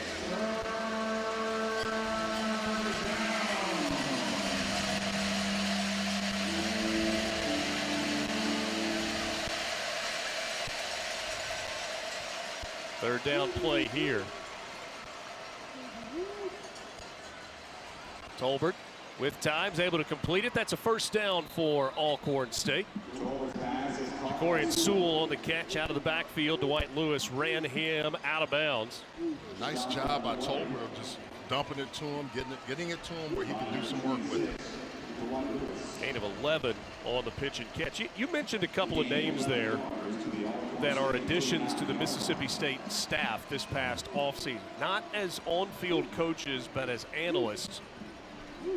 You had Jeff Levy, add Mike McIntyre, former head coach, defensive coordinator a bunch of places, and Paul Rhodes, former head coach as well. And Coleman Hutzler loves that he's got those guys to lean on. 2 minutes till halftime.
Coleman Hutzler readily admitted that the defense wasn't good enough a year ago. There was no hiding from that, and it was interesting because of how bad they were. And a lot of it was personnel related.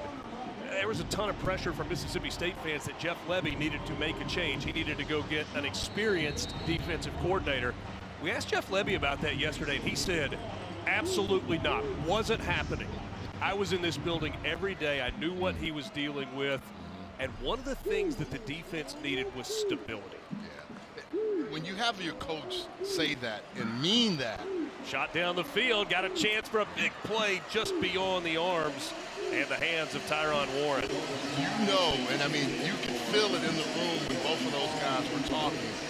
It made the hair on the back of my neck stand up because I've been around football a long time. And I've seen head coaches that have to cave to the pressure of the outside. Jeff Lebby didn't do that.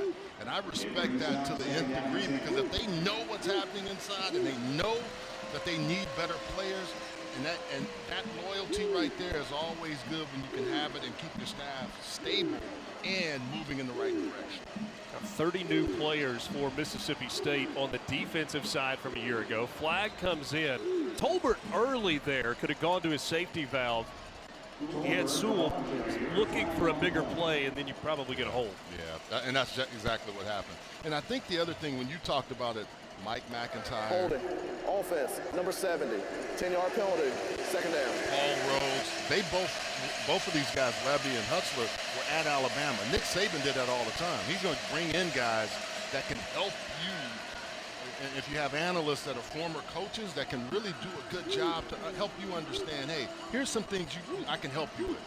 Same thing that Clark Lee is doing with Jerry Kill. You look around the SEC and around the country, you can see that happening because you have to have somebody that can tell you this is what you need to do, not what you want to do. This one complete to Jarvis Rush. Breaks a tackle, stays on his feet across the 35. Let's go downstairs and check in with Stephanie. Yeah, you guys were talking about this defense. This was a program, guys, remember, that worst in the SEC last year. This program went just 2-10. That's a pretty tough job, as you guys were mentioning, for defensive coordinator Coleman Hutzler to walk into every single day. But as you guys mentioned, he told us it's his responsibility. He took it upon himself, and he said that because of Coach Lebby, it all goes back to him, the confidence he has in every individual, staff included, that he stayed committed to him. He kept all 10 toes all on the ground. Those were his words exactly. And it all runs deep, strictly through their head coach, who was able to sustain that from that tough year last year, bringing it into a dominant performance coming into Because of the helmet off on the offensive player under 2 minutes, this applies for a 10-second runoff. Alcorn State will not use their timeout. Game clock operator, please set the game clock to 1 minute, 25 seconds, and it will start on the ready for play. All right, so the clock stopped because there was an offensive player down for Alcorn State. They elect to take the 10-second runoff, save that last timeout. Alcorn State will use their timeout to avoid the 10-second runoff. Please put 1 minute, 35 seconds on the game clock. Timeout, Alcorn State. Yes, sir, we will do that. Timeout. We'll add 10 seconds back, and we'll use that last timeout. Oh. So a timeout, a chance to talk about things for Alcorn State with the 3rd and 11 coming up here. Richard Cross, Charles Arbuckle, Stephanie Odie on the field tonight. Coming up at half, the famous Maroon Band. Still in their early season uniforms. It was hot kickoff tonight. It started into a nice evening, but right around 90 degrees, a little muggy. Last night was the same way, and then once it cooled off, once the sun, because it's not as humid as it can be. That's right. You know, I know that being from Texas and living in the Carolinas. Yes, sir. But it was still warm when you got to wear this suit and tie.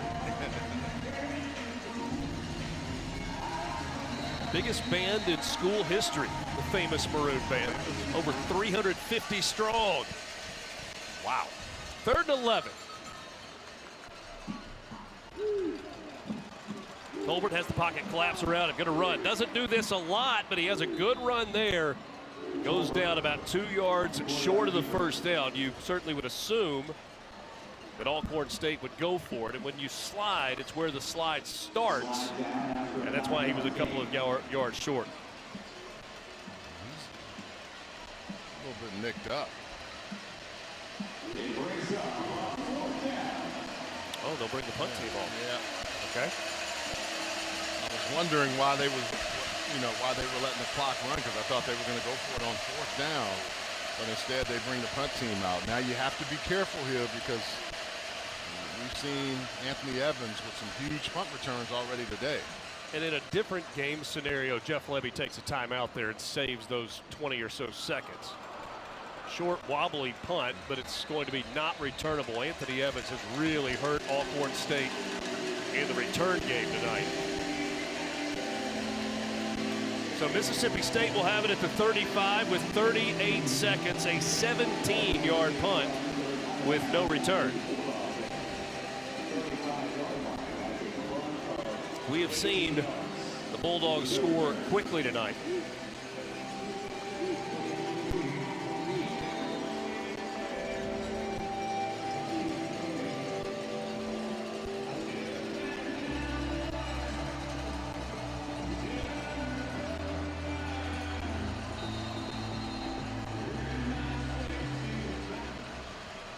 Bulldogs have had 2 scoring drives tonight in less than the amount of time that is still on the clock. They are content to put it on the ground to start this drive. 8 of 5. Johnny Daniels, again, the rotation of guys. We've seen Booth, we've seen Daniels, we've seen Bothwell.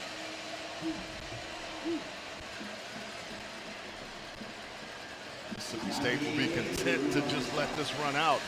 Good first half for them. They needed that. They wanted to come back and see how they could play. And this Alcorn State showed a few flashes, but just not quite enough against this Mississippi State Bulldogs team.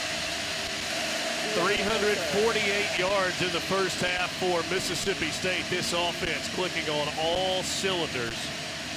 Coming up at the half, we're going to send you to our SEC Network studios. Dari Noka, Chris Dorick, Benjamin Watson going to bring you all the scores and highlights from today's SEC action. Stephanie Odie on the field right now has Jeff Levy.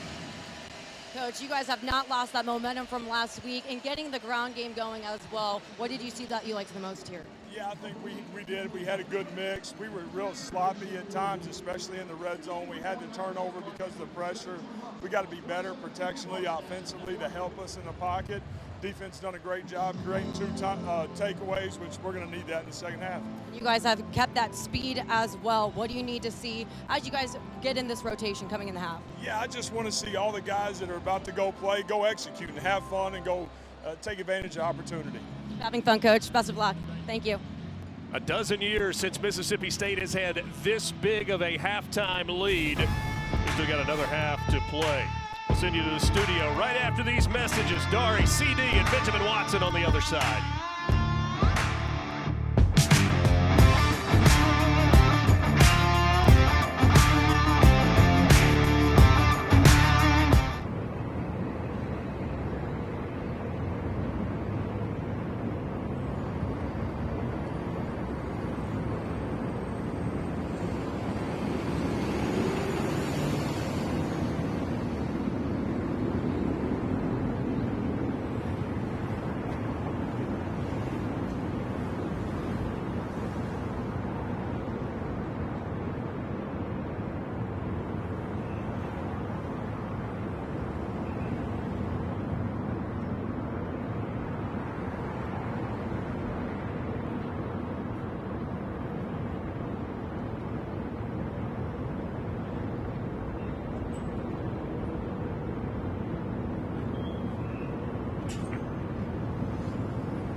Welcome into the SEC Halftime Report. Doring, and Watson. Busy day, of course, for conference games. But we want to take a look back at what we saw earlier in the day out of conference, starting with Alabama, starting to make that Florida State game feel like it was a couple of months ago they've been playing so well. Ryan Williams making his return. And Ty Simpson made sure he was involved. Yeah, that was the intentionality of the offense today. Get Ryan Williams going.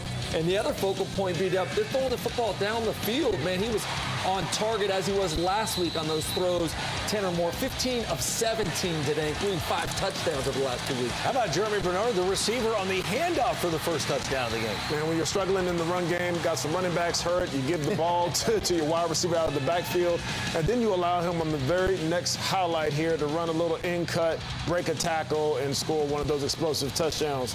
3 touchdowns of over 40 yards today. Second career multi-touchdown game for Jeremy Bernard, and then they get a little bit tricky. In the flat, then they find Ryan Williams. Look at that wall out in front, man. Big crimson wall. Oh, my goodness. Did you see what Caden Proctor just did to somebody out there bowling? That's assault, brother. Yeah, he weighs 176-ish pounds more than the guy that he just did this to. Have a seat, young man. Have a seat. Oh my God! He didn't finish him though, B-Dog. No, you got to do this. You got to do the splat. A few minutes later, Williams again. Oh boy! Bulldog fans, shield your eyes. Now, Bray Hubbard also on a bit of a mission in this game. You ever poured gas on a fire like that? I mean, my phone's blowing up. I mean, I don't really care. I mean, it's part of it. But, yeah, I took it personally. I mean, it's on me. I mean, coaches see it. I saw it. I mean, it's obvious. I got to take it on myself, so. Yeah, he was taking... What a great answer. Yes, taking some heat after the Florida State game, and, well, he came out and made amends. How about 2 interceptions on the day for Hubbard? Silencing some doubters. Bama goes on to win 38-14. Ty Simpson, 4 more touchdowns. Last 2 games, he is 41 of 46 passing. 38-14. Bama rolls. He's really, I think, in the last 2 games, slowed the game down, stayed within himself. I feel like just where his head's moving and where he's seeing and going through his read progressions, he's just been so disciplined on it. And, I think it continues to feed on itself when he just stays the course and, trusts the guys around him. It doesn't try to do too much. The reads will take you where the ball needs to go. And, it isn't a talent question, right? I mean, he can throw the ball where it needs to go and, has been super accurate. He's been playing really well the last 2 weeks. I think he's risen to the occasion. We challenged him last week a little bit and, like where his head's at. I just thought the team played really well the last 2 weeks. I think, our first week, we kind of, had to self-reflect and we're like, hey, what are we going to do now? I thought that we've been really, really intentional these last couple weeks in practice. And now, we just got to keep it going, right? We got a tough couple games. We stretch coming up, and we got to be more intentional than we ever have been. I don't think want to get too excited about wins over Louisiana Monroe and a Wisconsin team that isn't. This isn't your dad's Wisconsin Badgers, but they look scary now in a number of ways, and I'm wondering if I don't know what it was. Something clicked after that game in Tallahassee. They look focused. They look like they've got a sense of urgency and trying to prove what they put on tape in week 1 is not who they're going to be. But as I watch this game, it kind of reminds me of that 2020 Alabama team with Mac Jones and Devontae Smith and Mechie and Waddle. Like, I know the high praise, and this team hasn't done anything yet, but the offense pushes it down the field. There's a number of receivers that the quarterback's able to go to that he feels comfortable with. It just, right now, that rhythm and the accuracy and full control of the offense, it's fun to watch. Well, what's been really stable, even in that Florida State game, was the play of Ty Simpson. Mm-hmm. And if you go back and watch that game, he played pretty well. Now, the defense, Hubbard talked about it. They had struggles on defense. They weren't lined up correctly, undisciplined at times, seemed to be unprepared. But Ty Simpson has continued what we saw last week when he was 17 of 17, comes in this week, has a tremendously high completion percentage, explosive plays, 3 touchdowns of over 40 yards. And I think you're right. The offensive weapons are dangerous, all of them, especially at the wide receiver position. They all break tackles. They run good routes. They've been catching the ball fairly well. And so, look, you have a bye week next week before you go play Georgia. This is the type of performance that you want to have going into your bye week, preparing to play and to go to Athens. I think we're being a little unfair and not acknowledging what the defense has done the last 2 weeks as well. I mean, they were incredibly physical in that ball game last week, kind of setting the tone, and then today they lived in the backfield, pressured that Wisconsin quarterback, 13 of 26 dropbacks today, 4 sacks. And they'd only had 1 sack coming into this ball game, so starting to be a little bit more productive in the way they're disrupting offenses. Scary the way that they're going into that game against Georgia, without a doubt. 38-14 winners over Wisconsin. Okay, how about Oklahoma? Another team playing really good football, getting a lot of national attention. This was the middle game of a 2-for-1, so they're in Philadelphia for the first time playing Temple. John Mateer rolls, and he finds, that's just kind of what we're getting used to from Mateer, and then the off-balance throw to Jaron Cannon. I don't want to sound blasphemous, but that right there looked Lamar Jackson-ish. I had tackles, Johnny football in my head. Keeping his eyes downfield, delivering the football. They start this game with scoring on each of the first 4 drives. Wow. You said Lamar Jackson-ish. Yeah. Okay. You saw Javonte Barnes touchdown. How about the freshman Torrey Blaylock lower the shoulder? Yeah, the offense was rolling, but the defense was as well. The first 5 possessions of Temple ended in 4 3-and-out. So getting the ball back from the offense, and that first couple possessions you talked about, they looked virtually unstoppable, throwing, running, and certainly the tempo they were utilizing had Temple off balance. They wanted to get the traditional run game going. Torrey Blaylock went for 100 yards on 14 carries, and there was Mateer for 51.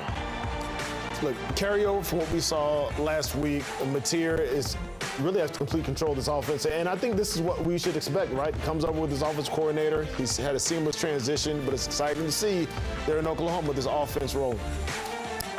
So Oklahoma gives up 104 yards, 26 yards rushing on 27 carries. Of course, 4 sacks play into that, but all in all, a dominant road performance for OU. All right, let's go to Auburn. Oklahoma's next opponent next week in Norman will be Auburn. Jackson Arnold, former Sooner, returning to face the Sooners. How do they take care of business against South Alabama? Jackson Arnold, 32 yards to Cam Coleman. Yeah, first drive of the game here. Cam Coleman, a guy who's tall, big, long, can make these types of plays. Just hasn't been involved very much. Good to see him involved early. And then one of 2 rushing touchdowns on the day. That one's for 6. You're going to see one for 5. He ran for 50 yards. This offense, though, 337 yards against the Jaguars. That did not seem pleasing to Hugh Freeze. Yeah, I wanted to see some passing yards sprinkled in there. Didn't quite do that as consistently as we'd like today. Just 142. By the way, Jeremiah Cobb did run for 119. Second straight 100-yard rushing game. Missouri they were not picked to finish high. They had a lot of replacements to make on offense, and they look really, Can we give credit to B-Dub, by the way? He said in week 1, before the season even started, that Ahmad Hardy was going to be the leading rusher in the SEC this year. He is well on his way. He's on his way. Long way to go, but you keep breaking tackles, dragging people down the field like Jim Brown, like running past people, outrunning them. Campbell, angry. Name them all. 250 yards on 22 carries. 427 as a team, Dari. Yes. 427 yards rushing. I've never heard of that. Drink must be thrilled with the way this offense is going. They went and got him from UL Monroe because he fit what they wanted to do on offense. It's fitting what they want to do on offense. All right, when we're all done with the games tonight, the 3 of us, a full 60 minutes, SEC football final, tying a nice, big, pretty bow around the day's games, including the primetime slate, which gives us, obviously, South Carolina, Vandy, and Ole Miss, Arkansas, and Florida, LSU, and A&M is at Notre Dame. So much to dive into on Final when the games are over.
watching the SEC on ESPN. Halftime in Starkville, 42-0 our score. Mississippi State in front of Alcorn State. What a day in the SEC. Bama over Wisconsin big this morning.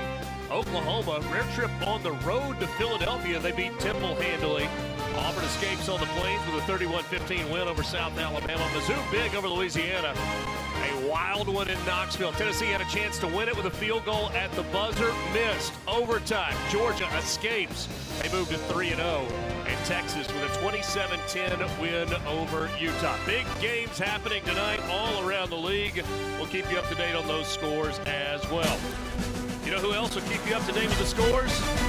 After Vandy and South Carolina on the SEC Network, it's SEC Football Final with Dorian Oakham, Chris Doring, and Benjamin Watson. They'll take you through the biggest stories of the day and break down all the games. Also, all available on the all-new ESPN app.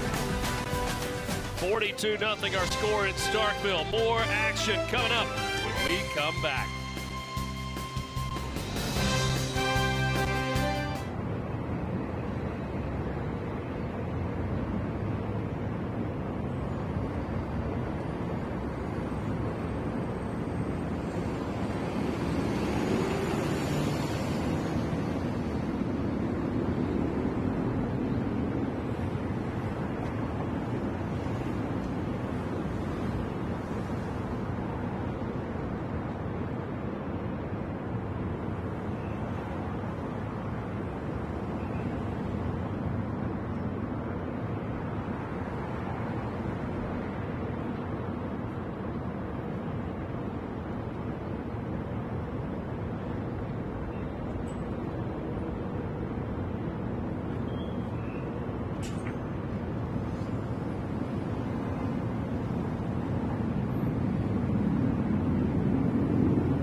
You're watching the SEC on ESPN tonight in Starkville, Mississippi at Davis-Wade Stadium. It has been all Bulldogs, 42-0 as we get set for the start of the third quarter.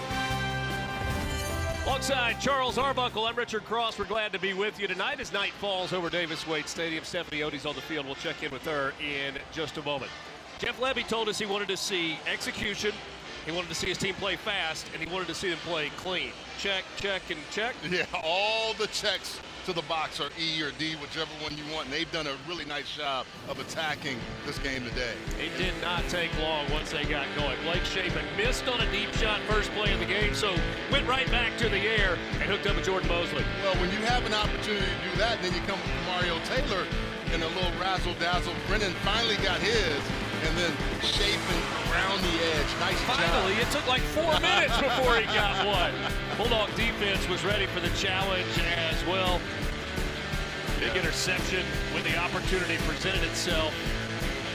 And just tough to get anything going for Alcorn State. Go ahead and fumble the ball there and then able to return and get it back. But Mississippi State just really getting after him all game long. Alcorn State won the toss. They deferred to the second half, so Mississippi State will kick things off. 348 yards in the first half, nearly 10 yards per play.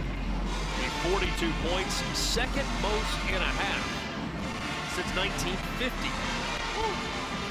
That was even before my friend Charles Arbuckle was born. On this day, but not in 1950. Happy birthday, buddy. Appreciate it. Appreciate it. Good to be working with you and Stephanie on my birthday. This one into the end zone. Let's check in downstairs with Stephanie Odie. Well, guys, this coaching staff is not only training these guys this hard, they had me running sprints. I was trying to find defensive coordinator Coleman Holtzler, and we weren't able to find him. But we did talk to him earlier this week about how they celebrate and how they motivate the guys on the defense with all the struggles they had. That turnover cowbell that you guys saw, they get to ring that, but they also have some merchandise they get to bring in as well. They have this motto where it says ball out, and I did hear them chanting that as they came out of the tunnel. 10 minutes on the clock as we begin the third quarter. A mutual agreement between the two teams in conjunction with the game officials before the game began. NCAA rules do allow this, and so certainly an official game and everything else. But both teams agreeing it was a decision that they weren't going to make until halftime, depending on how the game was going. Decided that 10-minute quarters in the second half was the way to go. Offense, number 67, 10-yard penalty, first down. Well, and both of these ball clubs don't want to come out of the game with any injuries. You want to make sure your guys stay fresh. With 67 there on the edge. Yeah, he grabbed him and held him and just kept holding him. Cameron Rogers.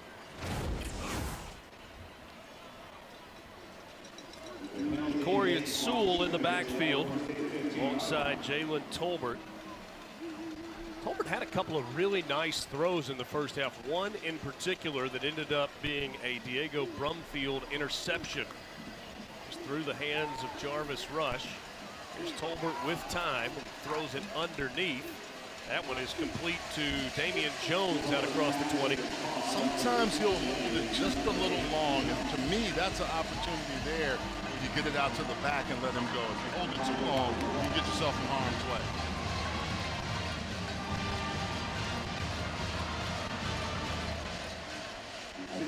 You've been pressured, pushed around, and everything coming after you. I can only imagine what he's seeing in his eyes when he's trying to read that defense. 5 back there, so 2nd and 15, and he swings it out to Sewell. And kind of back to the same thing. They had that before. He didn't want it, and that time Sewell was there, able to catch it. Minimal gain.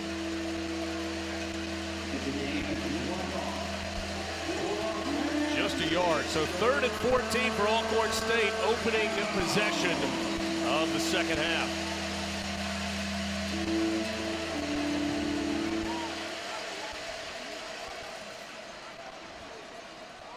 Bulldog fans ringing responsibly tonight as they stop the cowbells before the snap. Tolbert lets it fly, and it's incomplete, intended for Jarvis Rush. Dwight Lewis III in coverage that time. He was kind of waiting back, and it was almost like Rush turned into to the defender there. Yeah, he had to, because Lewis had a beat on it, and Rush just said, okay, I need to go break this up.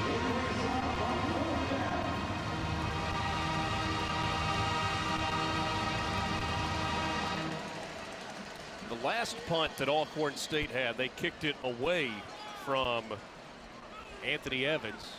He stands at his own 39-yard line. They did that because he had a huge first half in the return game. Flag comes in, movement before the kick. Problem in kicking False away start. from it. Offense, number 20, 5-yard penalty, 4th down. Problem in kicking away from him, though, was the fact that they only kicked it 17 yards. It was like my chip sometimes when I duff it. That's what it almost looked like. I want to hit a iron off the tee here instead of getting wild with the driver, and then you hit it 6 inches behind the ball. Oh, man.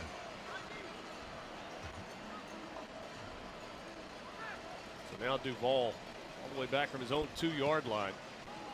He's trying to keep it low so his guys can get down there, but the returner still has slightly a chance. Evans thought about it a couple of times. Actually went with kind of heady play after the Mississippi State with a good field position after a 48-yard punt.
Get all of ESPN college football all in one place with the all-new ESPN app. Unlock with the ESPN Unlimited plan or log in with your TV provider. Pretty good sign the starting quarterback is done when he doesn't have his jersey or his shoulder pads on. Blake Shapen's night is done, and Luke Kromenhoek is into the game on this first offensive possession. We were led to believe that Kromenhoek and Kamario Taylor are going to alternate possessions if it ever got to this point. Also, Xavier Gayton in the game. He was the back there that carried it to the outside, picked up 4 yards there. Kromenhoek, the transfer from Florida State. An opportunity to get in the game tonight. Made a couple of starts a year ago at FSU, played week 1. Had 8 snaps against Southern Miss in the season opener. Brett Barnes on the tackle at the end of that run. Kromenhoek was 44 of 84 last year. 3 touchdowns, couple of interceptions. Also had 113 yards rushing. Kromenhoek to the air, and that is complete to Aiden Williams, transfer from Ole Miss. Williams, a decorated player from the high school ranks at Ridgeland High School. Levy told us just one of those guys that needed a fresh start. He has gotten that, and they are really excited about the future with Aiden Williams, number 11. They like the wide receiver room. They think they've got some very talented individuals, and we're going to see some of the guys that haven't maybe played as much, but are going to get some opportunities this year. Kenneth Andrews on the tackle.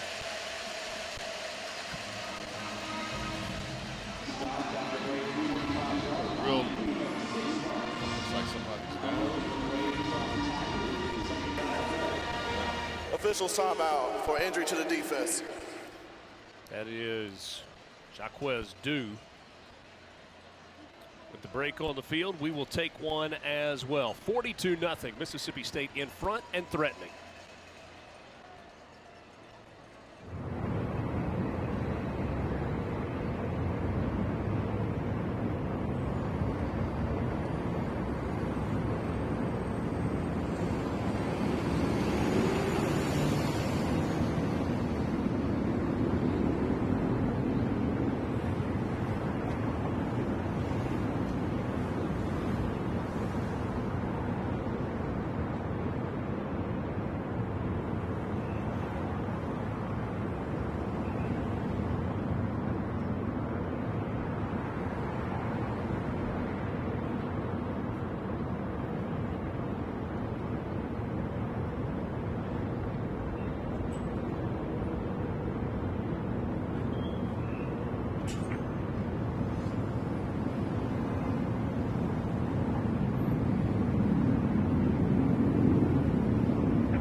One of the all-time greats, not just in Alcorn State history, but in college football history, Steve McNair, number 9, there from 91 to 94. That 1994 season was one for the record books as he lit it up, not just through the air, but with his feet.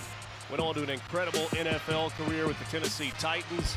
Fan favorite, a man gone from us far too soon. One of the all-time greats. He was the Walter Payton Award winner, finished 3rd in the Heisman voting in that 1994 season. 4-time SWAC Player of the Year, 3-time Pro Bowler. 2003, he was co-MVP in the NFL. Air McNair. What a player.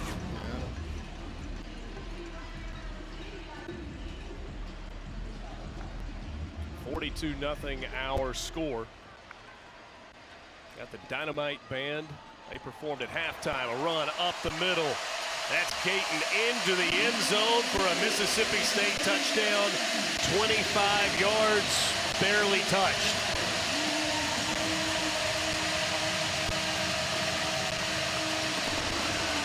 When you have an opportunity for your offensive line to just come off and do the things that they need to do there. And that hole was, I could have ran through that or hopped through it.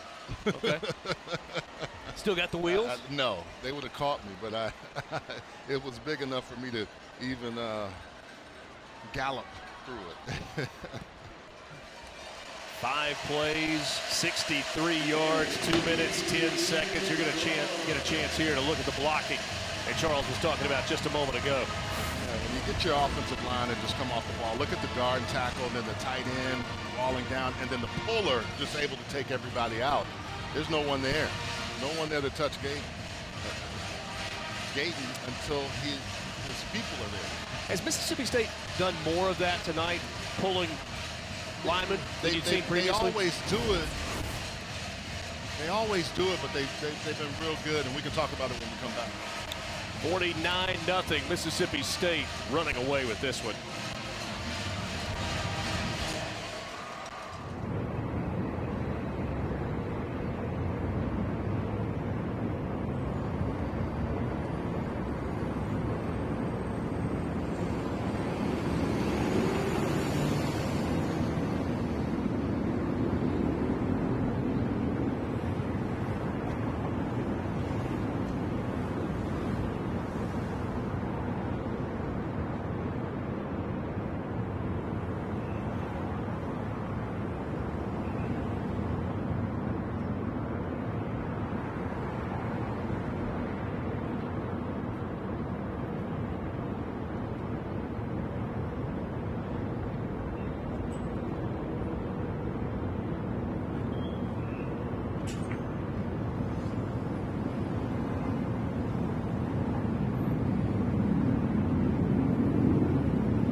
Xavier Gayton with a 25-yard touchdown run to cap off a 5-play, 63-yard scoring drive. Took just 2 minutes and 10 seconds for Jeff Levy's fast-paced offense. Kickers for the Bulldogs may need the ice tub after this one. Get a little Marlon Hawk booms this one into the end zone, and Alcorn State will start things at the 25-yard line. A little cold plunge for the kicker. Boy, how about this night in SEC football? South Carolina and Vanderbilt tied at 7 in the first quarter. Florida with an early 3-0 lead in Baton Rouge. Ole Miss and Arkansas in a shootout in Oxford early. 7:52 to go in the second quarter. It's a 21-14 Ole Miss lead. Ole Miss playing without Austin Simmons, at least so far in this game. Trinidad Chambliss got the start in the game. Alcorn State going to go with their backup quarterback, Andre Washington. Washington, the junior from Hopkins, South Carolina, transferred in from Charlotte. Flag comes in at the snap. Tylen Citizen in the game as the tailback.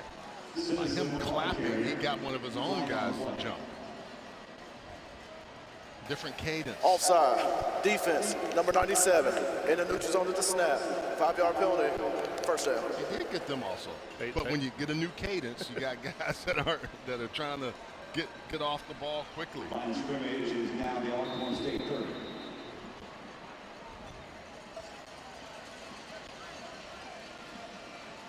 You missed it earlier. We're playing 10-minute quarters in this second half. That is allowable by NCAA rule if both coaches agree and the officials agree.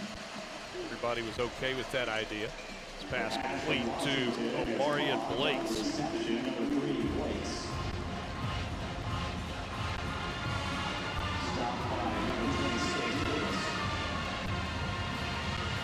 High school, Washington, 5,800 yards, 62 touchdowns, and was a dual threat guy, 19 touchdowns rushing.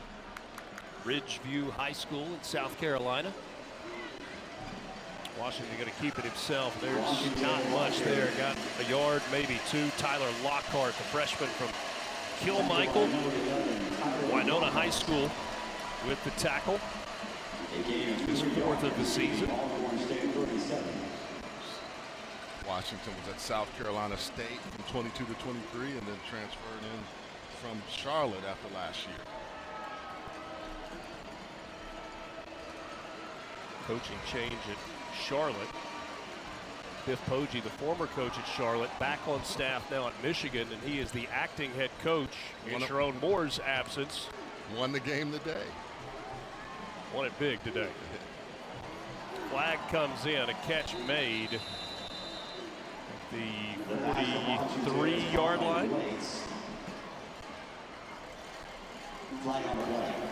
Pass interference, offense, number 80, 15-yard penalty, replay, first down. Got a push off there by Jamar Cahoe. That'll back it up for the Braves.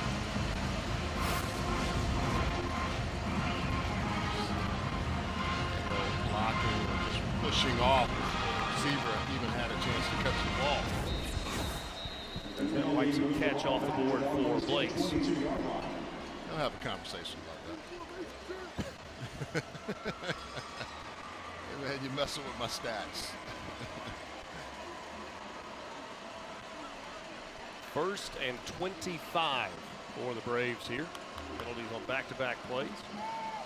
Washington going to take off and try to make a play with his feet. Gets it out to the 25, maybe the 26. And a flag comes in once again. The helmet comes off. I think that's Tyler Lockhart making flag.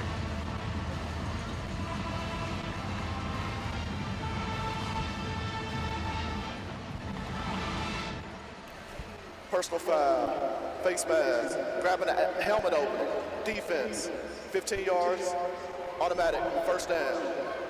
The ball carrier can stay in the game because the helmet came off because of a foul. Normally your helmet has, if it comes off, you need to go out, but he doesn't have to because it's a penalty flag.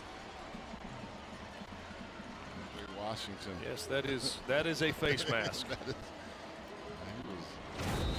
A lot of maroon jerseys that met him there.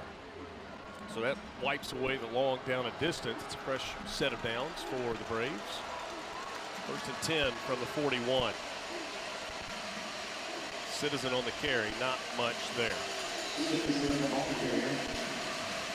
Talked about having some explosive plays, trying to do that against the Mississippi State ball club. They did a really nice job last week of not giving up explosives, but they were playing a team in Arizona State that was just saying, we're going to go 11 and 12, and we're going to, just try to impose our will.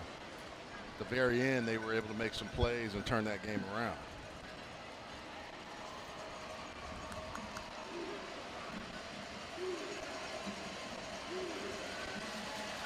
Coleman Hutzler told us with the way that second half went, with Arizona State's dominant ground performance, he said, we bought that, now we got to own it. And he said, we're going to get into league play and we're going to see teams that have the capability of using 11 and 12 personnel, which is multiple tight ends, heavier line up front. He said, teams are going to make us prove that we can stop that. Put something on tape, that's what people, that's who you are. So then you have to figure out a way to erase that. And that's just about how you play. It starts tonight, but it's going to really carry over the next week. And then, of course, 2 weeks from now when they play Tennessee. 3rd and 7, Andre Washington trying to get away from pressure. He'll lob it down the field, and that is incomplete, or is it caught? Incomplete. far sideline over in front of the Alcorn State bench.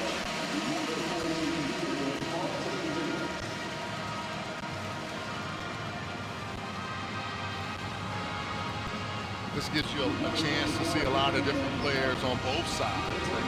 Elijah Cannon there, the redshirt freshman from Coconut Creek, Florida.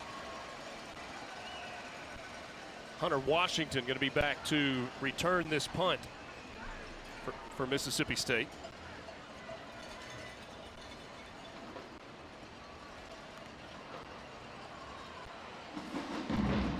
Washington going to catch it on a bounce, trying to make a couple of guys miss, does, but can't get away from the third man. It's Brent Barnes that makes the tackle. Get down in a hurry. Walk-off interception last week. You can see this schedule here, how it lines up, man. And don't sleep on Northern Illinois. I don't know what their record is this year, but I saw Thomas Hammock as a player, now a coach. They're going to play hard no matter what. And then that Tennessee game is lurking. Then at Alabama, then you get a bye. And then look at the rest of that schedule. Home schedule in particular for Mississippi State. Tennessee, Texas, Georgia, Ole Miss to close out the year. It is daunting. If Mississippi State can get by Northern Illinois next week. Little pop pass for Grayson Harris. His first catch of the night. Mario Taylor is in the game at quarterback.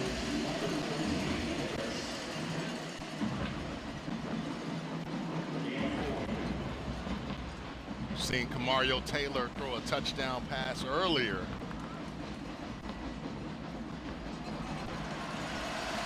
Now you see the running ability of Camario Taylor. He is a big guy, 6'4", 230. The freshman out of Noxubee County High School in Macon, Mississippi, not too terribly far down the road. 13-yard run there. His senior year, he came to all of Mississippi State's home games. Now Taylor taking a shot deep down the field, and it is incomplete. That was intended for Grayson Harris, trying to have his second long touchdown pass of the night.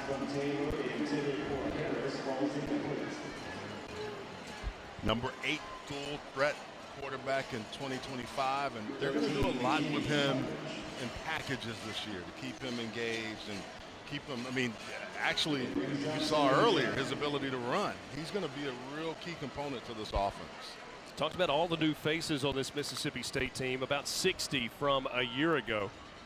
Handoff is to Johnny Daniels to the outside. Markel McLaurin on the tackle for Alcorn State. Nice tackle by McLaurin.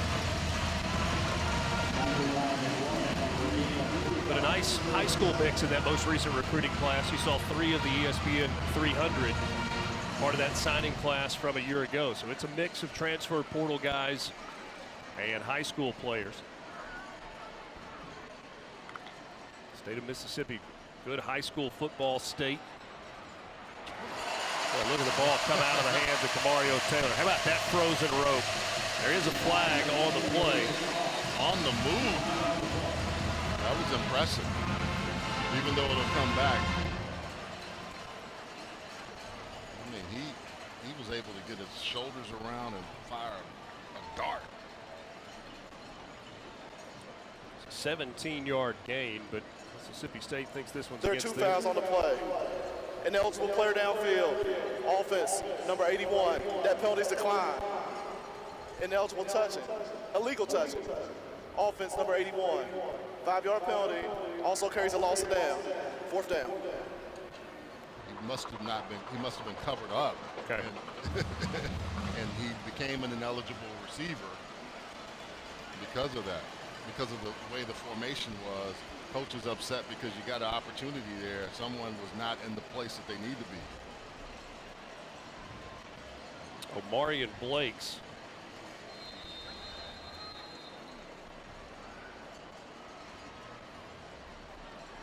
First punt of the night for Mississippi State. This is a booming spiral.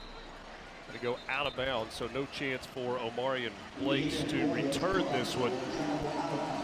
They will spot it at the 28. 9 seconds left in this third quarter. Mississippi State leading 49-0, a 51-yard punt with no return. Now you get to the point in the game where Coleman Hutzler's defense, they see that 0 on the scoreboard, and it's about keeping that shutout intact. Well, and we talked a little bit about that. They were able to have shutouts in the first 2 halves of their first games. So if they can do it the whole time, you know that was on their calendar. That's what they wanted. That's probably what they circled here. New running back in the game for Alcorn State, Cameron Stewart. You had movement and contact up front. Middle of that defensive line made contact. Was that the first move? Offside with contact. Yes. Number 94, the defense. 5-yard penalty. Read that well. First down.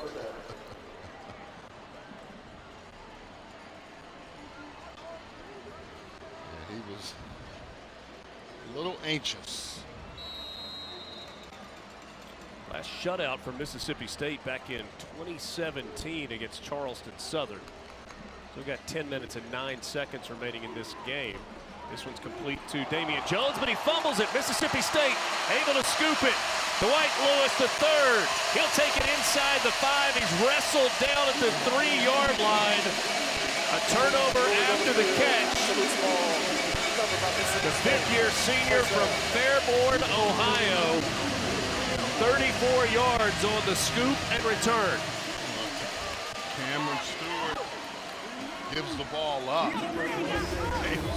Dwight Lewis the third with a great job. We go to the fourth quarter in Starkville at Davis Wade Stadium. Mississippi State leading at 49-0 and looking to add.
turnovers have been part of the issue for Alcorn State tonight. This looked like it was going to be a big play for the offense, turned into a Diego Brumfield interception. Another positive play, but not able to hold on to it. Tyler Citizen coughed that one up. See this one come out of the hands of Damian Jones. And the return for Mississippi State by Dwight Lewis III all the way down to the 3-yard line. And that's where Mississippi State will start this fourth quarter. 3 turnovers forced, no points allowed, and only 111 yards for the Braves tonight. Kromenhoek back in at quarterback. He pulls it, keeps it himself, and Luke Kromenhoek will go into the end zone with a rushing touchdown. And Mississippi State crosses the 50-point barrier. Well, not only the turnovers, but the points off turnovers. They really want to take the ball away and do a nice job once they get it. And that was another example of a good job blocking out front and allowing Kromenhoek to not be touched until he got to the end zone. Cam Ball, number 10, with a really nice block, and the interior line just walled everything off. 21 points off turnover tonight.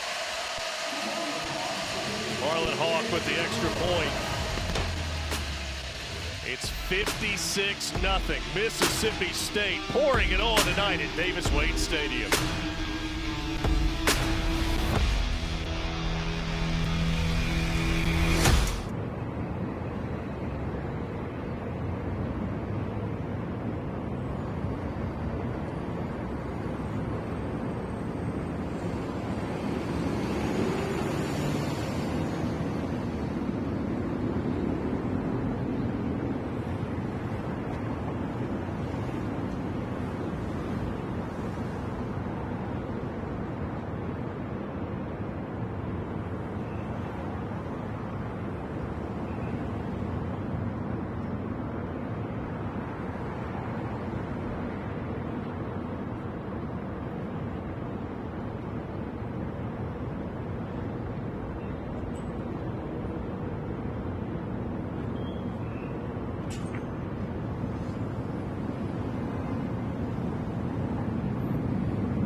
What they're playing for, that national championship opportunity, year 2 of the college football playoff. These are the games happening right now in the SEC, closing in on halftime at Oxford. Ole Miss in front of Arkansas 28-21.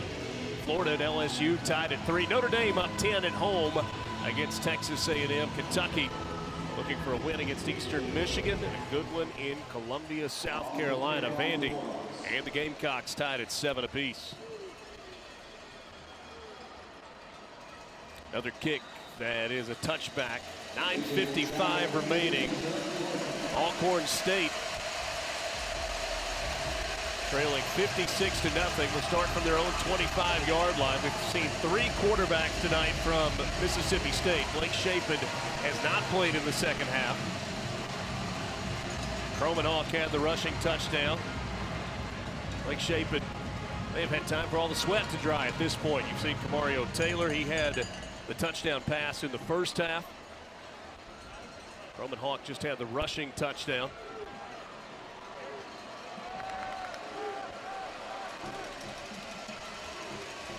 On the ground,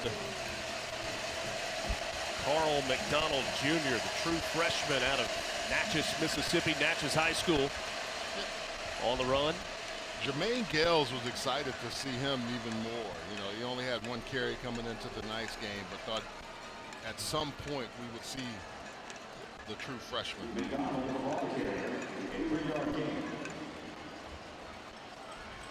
2nd and 7 after the gain of 3 on first down.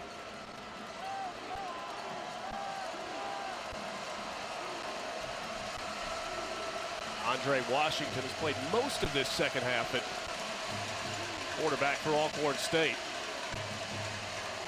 Cut back, but good pursuit by Mississippi State. Ball comes out, but Washington's able to cover it up.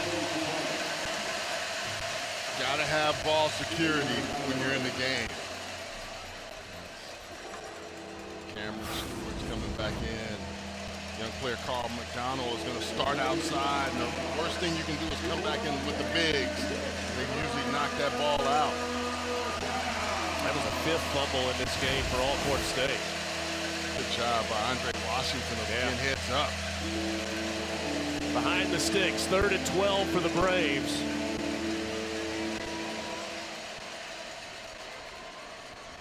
$145 total yards tonight for the Alcorn State offense. On the ground here, not much doing. This defense is just flying to the football. That was 5 guys there. And just the disruption in the backfield even before the running back is even able to get to the line of scrimmage. Part of that depth that Coleman Hustler was talking about, you can see it displayed. Different guys are in, not the starters, but they're now getting opportunities to play.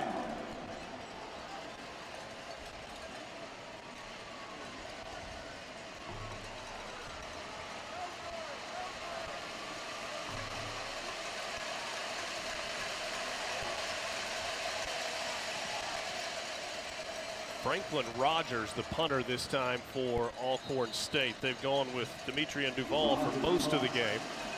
Able to get that one away with no return. 28-21. Some of the scores you're seeing. Mississippi State rolling here in Starkville.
We've seen 3 quarterbacks tonight for Mississippi State. All 3 have been effective. Blake Shapeman, a couple of touchdowns through the air.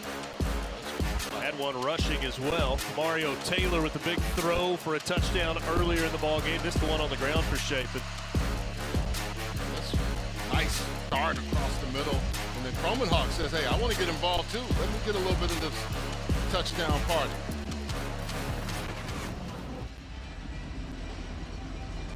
Cromenhawk with the rushing touchdown. So 3 total TDs for Blake Shapeman. Other 2 quarterbacks, each with 1 as well. Now it's Mario Taylor's turn once again. On the ground.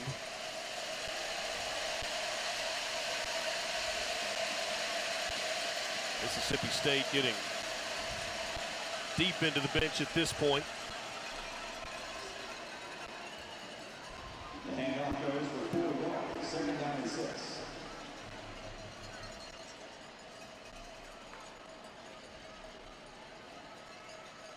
Only 21 we've got is Hunter Washington. I think that's Hunter Washington.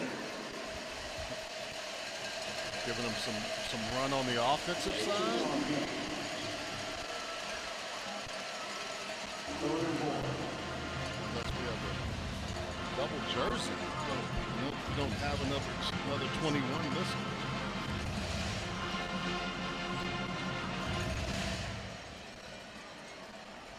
Third down from the 48 for Mississippi State.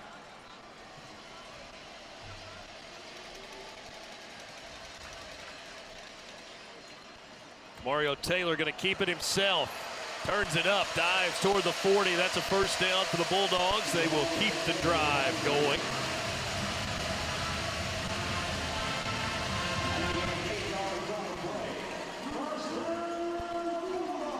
It's Colin Wilson, the number 21. We were trying to find a name for just a moment ago.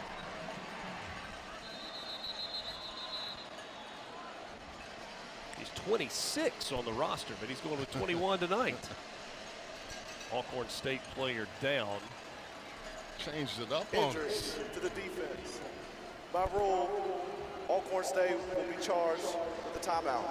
New rule this year, if a defensive player goes down later than during the play, the team is charged with a timeout or a 5-yard penalty. They got a timeout, so we'll take it here. 6:07 to play, 56-0, Mississippi State in front.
SEC football lineup. It all gets started at 12:45 Eastern when Tennessee hosts UAB.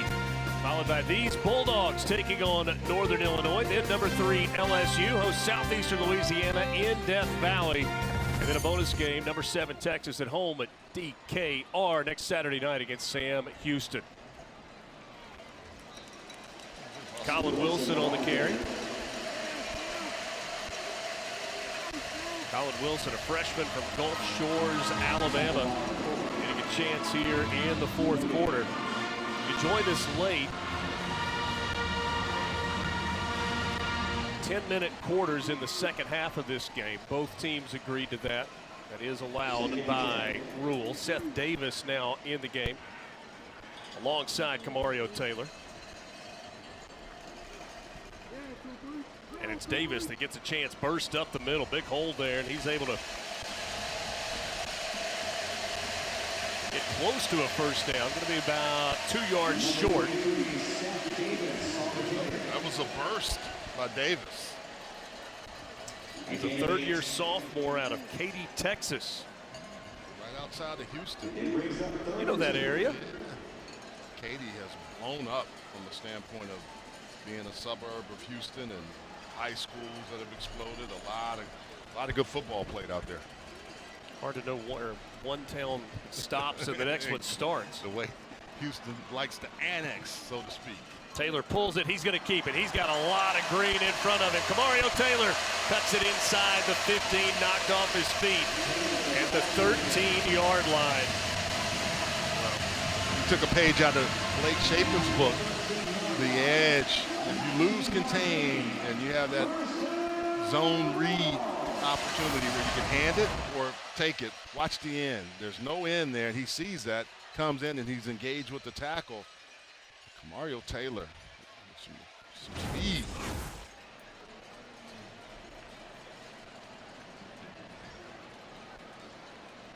Colin Wilson back in the game at the running back spot. 4:05 to play. Another touchdown would put Mississippi State over 60. This is Wilson down inside the 5-yard line. That's a first down. First and goal coming up for Mississippi State. There is a flag down. Holding. Offense, number 73. 10-yard penalty. Replay first down.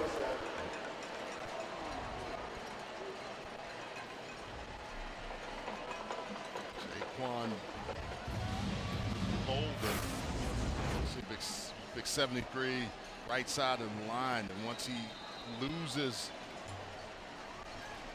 the tackle there, he just keeps going on. A little bit of WWE there. There may not be a whole lot that Jeff Lebby doesn't like about this film. 10 penalties, though, on Mississippi State tonight for a total of 75 yards. Oh, the burst again, straight line to the end zone. Touchdown from 23 yards away. Seth Davis with the score. 23 for 23. Explosive run by Seth Davis. That last run he had, you could see he could pick him up and put him down. You said that a couple of plays back, showed a little burst there, and you saw a big burst. Seth Davis into the end zone. Mississippi State now with 62 on the scoreboard. Hawk with the extra point. That is up and is good. 497 total yards of offense tonight for Mississippi State. On their way to their first 3-0 start since 2018. Alcorn's defense, you have the defensive end go inside. Seth Davis just already going out there. And the explosion and getting around the edge. Their defense has been on the field a long time tonight.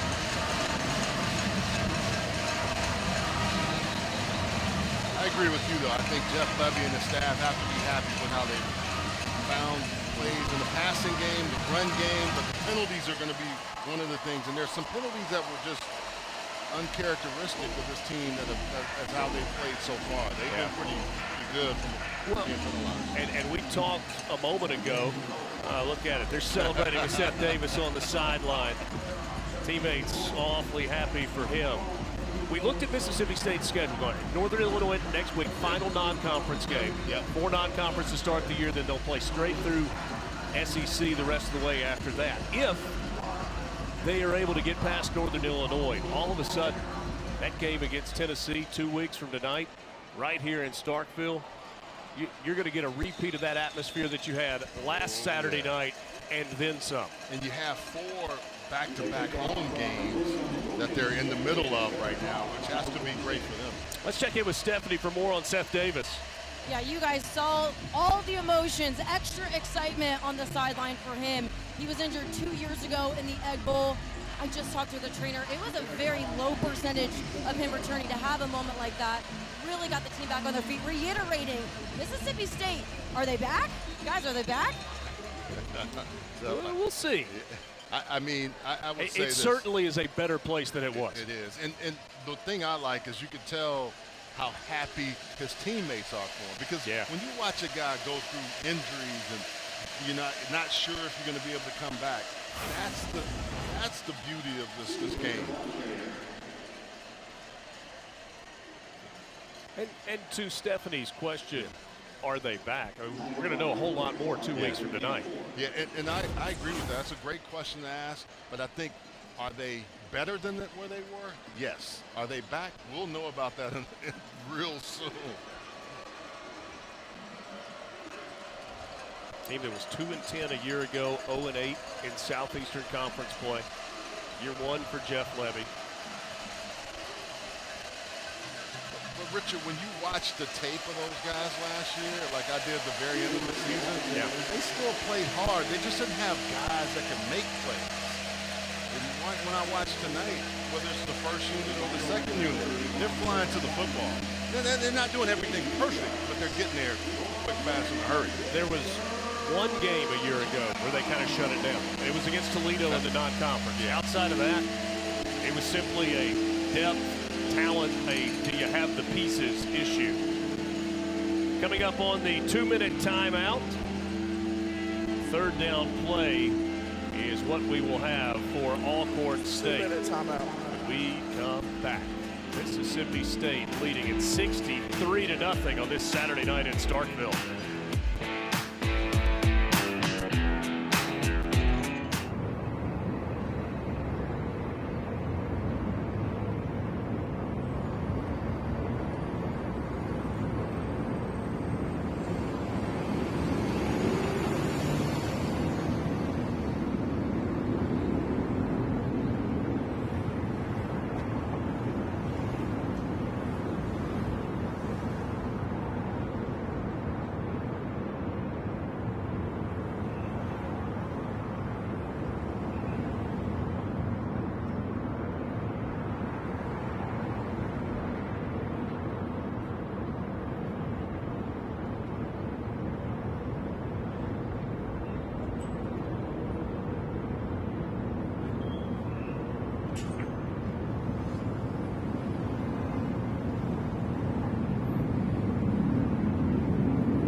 75 years ago, Mississippi State beat Arkansas State 67-0. If this score holds, this will be the largest shutout win since probably that afternoon. Don't think they were playing that one under the lights. We are under the lights, and the Bulldog fans that are still here, plenty to cheer about tonight. On the ground for Alcorn State on 3rd and 4, going to be short of the marker. Traylon Minor on the carry. He got it out to the 35, going to be a couple of yards short of the first down, and so another punt coming up. Going to see Franklin Rogers again. Well, they've gone to kicking it low and short, and you can see Coach Levy going by Coleman Hustler, giving them some dap. They're trying to get that shutout. That defense has played some really good football tonight. Mississippi State defense has given up 155 yards. A flag comes in at the snap. They blow it dead. False start. Offense, number 30. 5-yard penalty. 4th down.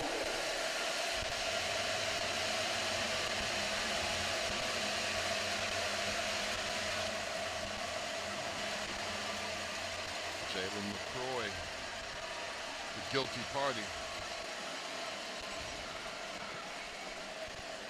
This is Colin Wilson back to return this punt. Seen him in the game as a running back. The penalty, under 2 minutes, is eligible for a 10-second runoff. Alcorn State will not use their timeout. Game clock operator, please send the game clock to 102, and the game clock will start on my ready for play. 1:02 now remaining.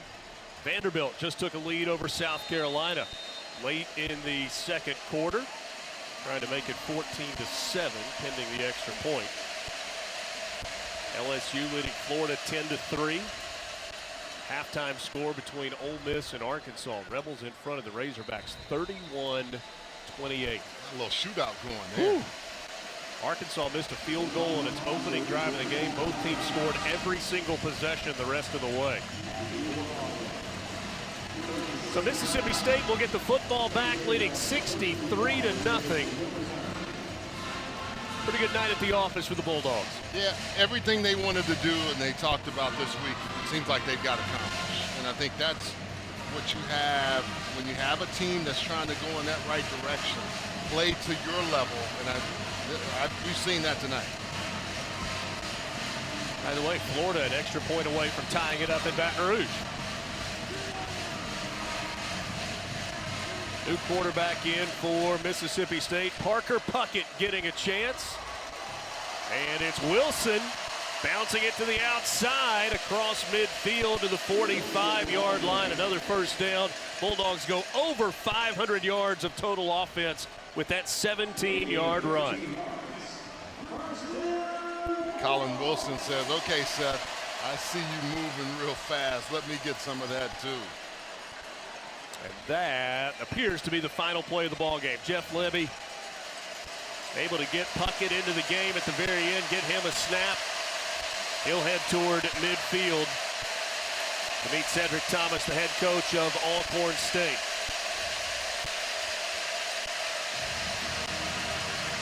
Next Saturday, Bulldogs will host Northern Illinois.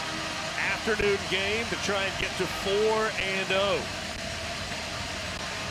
Alcorn State back home next weekend against Arkansas Pine Bluff. 3-0.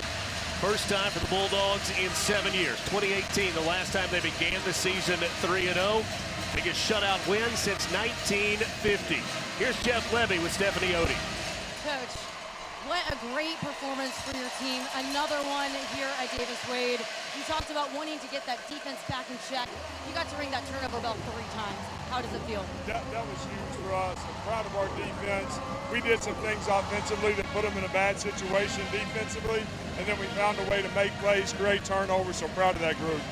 And that's right. You also wanted to get the run game going again.